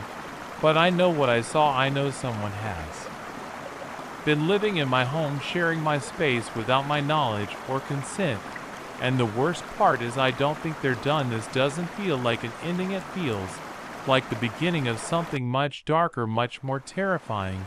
So I'll keep running, keep looking over my shoulder, because somewhere out there is a person who knows every detail of my life, who can slip in and out of my home like a ghost. And until I find them, until I understand why they chose me, I'll never truly be safe. If you're reading this, take a good look around your home tonight. Check those little spaces you never think about, the attic, the crawl spaces, the forgotten corners of your closets, because you never know who might be watching, waiting for the moment you let your guard down. And to the person who's been living in my home, I will find you. This isn't over, not by a long shot. My car sputtered to a stop on that desolate stretch of highway, and as the headlights of the approaching truck illuminated the darkness, I felt a surge of relief. Little did I know accepting that ride would be the biggest mistake of my life. It had been a long day. I'd driven for hours, attending my cousin's wedding. 3 states over. The reception had dragged on, and despite my initial plan to stay overnight, I decided to head home. I'll be fine, I told my worried relatives. I've done longer drives before stupid stubborn me the first few hours were uneventful. I sang along to the radio, windows down, enjoying me as midnight approached. Fatigue began to set and I should have stopped, found a motel. But I was more than halfway home, just a couple more hours, I told myself. Then without warning my car started to lose power, the engine coughed and sputtered, and I barely managed to coast onto the shoulder before it died completely. I sat there for a moment stunned, as the reality of my situation sank in. Middle of nowhere, dead of night, no cell service. I popped the hood, though I knew it was futile. I wouldn't know a carburetor from a catalytic converter if my life depended on it. And as I stood there staring helplessly at the enigma of my car's inner workings, I heard it, the low rumble of an approaching vehicle. Relief washed over me as I saw headlights pierce the darkness. A large pickup truck slowed as it neared, then pulled over just ahead of my car. A man got out, approaching with a friendly wave. "Car trouble?" he called out. I nodded, trying not to let my desperation show yet. It just died on me, and my phone's not getting any signal out here. He was older, maybe in his 50s, with a weathered face and calloused hands that spoke of a life of manual labor. "That's rough," he said, peering under my hood. "Looks like your alternator might be shot. You're not going anywhere tonight." I'm afraid. My heart sank. "Is there a town nearby or a gas station?" Shook his head. "Nothing for miles. But listen, I'm heading into the city. I could give you a ride if you want. There's a 24-hour diner just off the highway. You could call for a tow from there." I hesitated. Every instinct told me not to get into a car with a stranger, especially not out here in the middle of nowhere. But what choice did I have? Stay here in hope another car would come along that would be great. I heard myself say, "Thank you so much." He helped me grab my purse and a small overnight bag from my car, then ushered me to his truck. As I slid into the passenger seat, I noticed how clean it was, almost too clean, like it had been recently detailed. "I'm John, by the way," he said, as he pulled back onto the highway. "Rachel," I replied, fastening my seatbelt. "Thanks again for stopping. I don't know what I would have done if you hadn't come along." He waved off my thanks. "No problem at all. Couldn't just leave you stranded out there, could I?" We drove in silence for a few minutes. I watched the mile markers fly by, trying to gauge how far we'd gone. Something felt off, but I couldn't quite put my finger on what. Then it hit me. We were going the wrong way. Excuse me," I said, trying to keep my voice steady. "I think we might be going the wrong direction. The next town should be east of where my car broke down." John's grip on the steering wheel tightened, his knuckles turning white. "Oh, don't worry about the heat," said his voice suddenly cold. "We're going exactly where we need to go." A chill ran down my spine. "What do you mean? Where are you taking me?" He didn't answer, just pressed down harder on the accelerator. The speedometer crept up 70, 75, 80. Panic set, and I reached for the door handle, but it wouldn't budge. "Child locks," I realized with a sinking feeling. I was trapped. "Please," I said, hating how small my voice sounded. "Just let me out. I won't tell anyone, I swear." John laughed, a harsh grating sound that made my skin crawl. "Oh, sweetheart, we're way past that now." I looked out the window, trying to get my bearings, but all I could see was darkness, punctuated by the occasional blur of a road sign. We were far from the highway now. On my mind raced, trying to remember all those self-defense tips I'd read online, but never really paid attention to go for. The eyes kicked the groin. But how was I supposed to do any of that from the passenger seat of a speeding truck? As if reading my mind, John spoke again. "Don't even think about trying anything. You're not going anywhere until I say so." Tears pricked at my eyes, but I blinked them back furiously. I couldn't afford to fall apart now. I needed to stay alert, to look for any opportunity to escape. We drove for what felt like hours, the landscape outside growing more and more desolate. Finally, the truck slowed, turning onto a dirt road that, with a sickening jolt, whatever he had planned for me It was going to happen here. The truck rolled to a stop in a small clearing. For a moment, neither of us moved, and slowly John turned to face me. "End of the line, Rachel," he said, his voice almost gentle. "Time to get out." I shook my head, pressing myself back against the seat. "No, I'm not going anywhere with you." His face hardened. "Don't make this harder than it needs to be." He reached for me, his hand closing around my arm in a vice-like grip. In that moment, something in me snapped. All the fear, all the anger, all the helplessness I'd been feeling coalesced into a surge of desperate energy. As he pulled me towards him, I lashed out with everything I had, my nails red across his face, drawing blood. He yelled more in surprise than pain, his grip loosening just enough for me to yank my arm free. I threw myself at the door, fumbling with the handle. By some miracle, it opened. He must have unlocked it to drag me out. I tumbled onto the ground, scraping my knees and palms on the rough dirt. But I didn't stop. I couldn't. I scrambled to my feet and ran plunging into the darkness of the forest behind me. I could hear John cursing, the truck door slamming, the beam of a flashlight cut through the trees, searching. I ran blindly, branches whipping at my face, roots threatening to trip me with every step. My lungs burned and my legs felt like lead, but terror kept me moving. I don't know how long I ran. It could have been minutes or hours. All I knew was that I had to put as much distance between myself and that clearing as possible. Finally, when I felt like I couldn't take another step, I allowed myself to stop. I leaned against a tree, gasping for breath, straining my ears for any sign of pursuit. Nothing, just the quiet sounds of the forest. At night, I slid down to the ground, my back against the rough bark, and let the tears come, great heaving sobs that shook my entire body. I was alive. I had escaped, but I was lost in the middle of nowhere with no idea where I was, and a madman potentially still looking for me. As the adrenaline faded, the reality of my situation set in. I was dressed for a wedding, not a trek through the wilderness. My thin jacket did little to ward off the chill of the night air. My feet, clad in impractical heels, were already aching and blistered. But I couldn't stay here. I had to keep moving, had to find help. I forced myself to my feet, wincing at the pain, picking a direction at random away from where I thought the clearing was. I started walking. The forest seemed endless. Every tree looked the same in the darkness.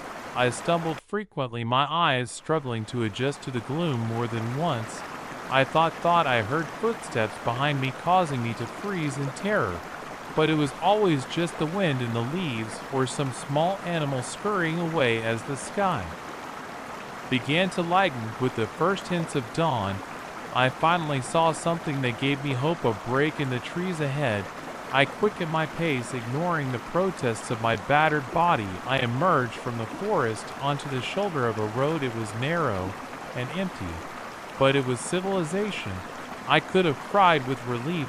I didn't know which way to go, but I knew I couldn't stay still. I picked a direction and started walking, my thumb out in case any early morning drivers passed by. It was over an hour before I saw headlights approaching. I waved frantically, praying it wasn't John, that I hadn't somehow walked in a circle back to where I started. The car slowed, then stopped. An older couple peered out at me, their faces etched with concern. "Are you all right, dear?" the woman asked, taking in my disheveled appearance. I shook my head, tears welling up again. "No," I managed to choke out. "I need help, please." They ushered me into the back seat, wrapping me in a blanket they had stashed there. As we drove toward the nearest town, I haltingly explained what had the couple exchanged worried glances. "We need to get you to the police," the man said, reaching for his phone. I nodded, finally feeling safe for the first time in hours. The next few days were a blur of police statements, hospital checks, and tearful reunions with family and friends. John was never found. The truck had been stolen. The license plate swapped. It was as if he had vanished into thin air. I know I'm lucky. I know it could have been so much worse, but the fear lingers. I jump at unexpected noises. I can't bring myself to get into a car with a stranger. The forest, once a place I loved, now fills me with dread. But I'm healing slowly, I'm reclaiming my life piece by piece, and I'm sharing my story hoping it might help someone else stay safe, because the scariest part of all of this, it started just like any other night. It could have happened to anyone, so please be careful out there, trust your instincts, and never ever assume it can't happen to you, because sometimes the difference between a fun night out and a nightmare is just one wrong turn a day. I caught my neighbor staring into my bedroom window at 3 a.m. I knew the friendly guy next door act was just that, an act, but I had no idea how deep the deception went or how much danger I was really in. I'd moved into the quiet suburban neighborhood just 6 months ago, eager for a fresh start after my divorce. The house was perfect, a charming two-story with a white picket fence and a backyard that backed up to a small wooded area. It was everything I dreamed of, a far cry from the cramped city apartment I'd shared with my ex. Todd, my next-door neighbor, was one of the first people to welcome me. He showed up the day after I moved in, bearing a plate of homemade cookies and offers to help with any heavy lifting. He was in his mid-40s, I guess, with a kind face and an easy smile. Just the sort of neighbor you'd hope for in a place like this. Over the next few months, Todd became a constant, if unobtrusive, presence in my life. He'd wave as I left for work in the morning, offer to mow my lawn when he did his own, and occasionally invite me over for backyard barbecues with other neighbors. It was nice, I thought, to have such a friendly face nearby. But then little things started to feel off. It began with the feeling of being watched. I'd be in my kitchen making dinner and get the prickly sensation on the back of my neck that someone was looking at me. I'd glance out the window only to see Todd quickly averting his gaze, suddenly very interested in trimming his hedges or checking his mailbox. I tried to brush it off. He was probably just being neighborly, I told myself, maybe a bit overeager, but harmless. Then I started noticing other things. My garden gnome would be in a slightly different position when I got home from work. The wind chimes I hung on my back porch would be tangled, though there hadn't been any strong breezes. Once I could have sworn I saw a shadow MV pass my living room window late at night. Each incident on its own was easy to explain away, but together they formed a pattern that made me increasingly uneasy. I started being more cautious. I double-checked my locks at night, kept my curtains drawn more often. I even considered installing a security system, but I felt silly. Was I really going to go to all the trouble because of a few odd occurrences and an overly friendly neighbor? Then came the night that changed everything. I'd been having trouble sleeping, tossing and turning in the summer heat around 3 a.m. I got up to get a glass of water. As I passed my bedroom window, movement caught my eye there, illuminated by the soft glow of the street light was Todd. He was standing in his backyard, staring directly into my window. When he saw me, he didn't even flinch or look away. He just smiled. My blood ran cold. This wasn't neighborly. This wasn't a coincidence. This was deliberate, and it was terrifying. I called the police, but by the time they arrived, Todd was nowhere to be seen. The officers took my statement, but I could tell they weren't taking it too seriously. No crime had been committed after all, just a neighbor in his own yard. No matter how creepy the circumstances, the next day Todd acted as if nothing had happened. He waved cheerily as I left for work, called out a friendly, "Beautiful day, isn't it?" I forced a smile and a nod, my skin crawling. That evening, I decided to do some digging. I couldn't shake the feeling that there was more to Todd than met the eye. A quick internet search turned up nothing unusual, no criminal record, no news articles. He seemed on paper at least to be exactly what he appeared, a middle-aged bachelor with a steady job and a quiet life. But something still felt wrong. On a hunch, I decided to check out his backyard. I waited until dusk. When I was sure he'd gone inside for the night, then, feeling like a criminal myself, I slipped through the gap in our shared Thence Todd's yard was immaculate, every blade of grass perfectly trimmed, every flower in its place. It was almost too perfect, like a movie set rather than a lived-in space. As I crept closer to the house, I noticed something odd about the basement windows. They were covered from the inside with what looked like thick black paper, not a sliver of light escaping. My curiosity got the better of me. I inched closer, trying to peer through a tiny gap where the paper didn't quite meet the window frame. What I saw made my heart stop. The basement was full of monitors, each showing a different room of my house, my living room, my kitchen, my bedroom, all on display. And there, in the center of it all, sat Todd, watching intently. I stumbled back, my mind reeling. How long had he been watching me? How had he gotten cameras into my house? In my shock, I wasn't as careful as I should have been. My elbow knocked over a potted plant, the crash echoing in the quiet evening. I froze, praying Todd hadn't heard. But a moment later, I heard footsteps inside the house. Moving quickly, I ran back through the gap in the fence into my house, locking the door behind me. With shaking hands, I grabbed my phone, ready to call the police again. When I hesitated, what if Todd had some way to listen in on my calls? What if he had already erased the evidence in his basement? Would the police believe me this time, or would I come across as the crazy, paranoid neighbor? I needed proof. And more than that, I needed to understand why me. What was Todd's endgame? Over the next week, I played a dangerous game. On the surface, I acted normal, even friendly towards Todd, but every moment I was home, I was searching for hidden cameras, for microphones, for any evidence of his invasion of my privacy. I found more than I ever wanted. The tiny cameras hidden in smoke detectors and picture frames, even in the shower head, microphone phones tucked into light fixtures and air vents. My entire life had been on display, and I'd had no idea, but I still didn't know why. What was Todd getting out of this? Was he just a voyeur, or was there something more sinister at play?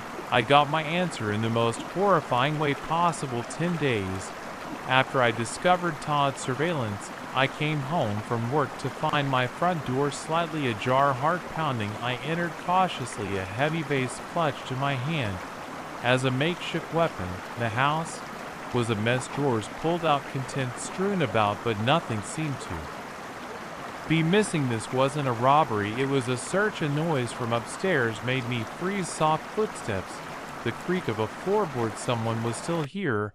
I should have run, should have called the police, but anger and a desperate need for answers propelled me forward. I crept up the stairs, vase at the ready. The noise was coming from my bedroom. I took a deep breath, steeling myself, then burst through the door. Todd stood there holding a small black notebook, my journal.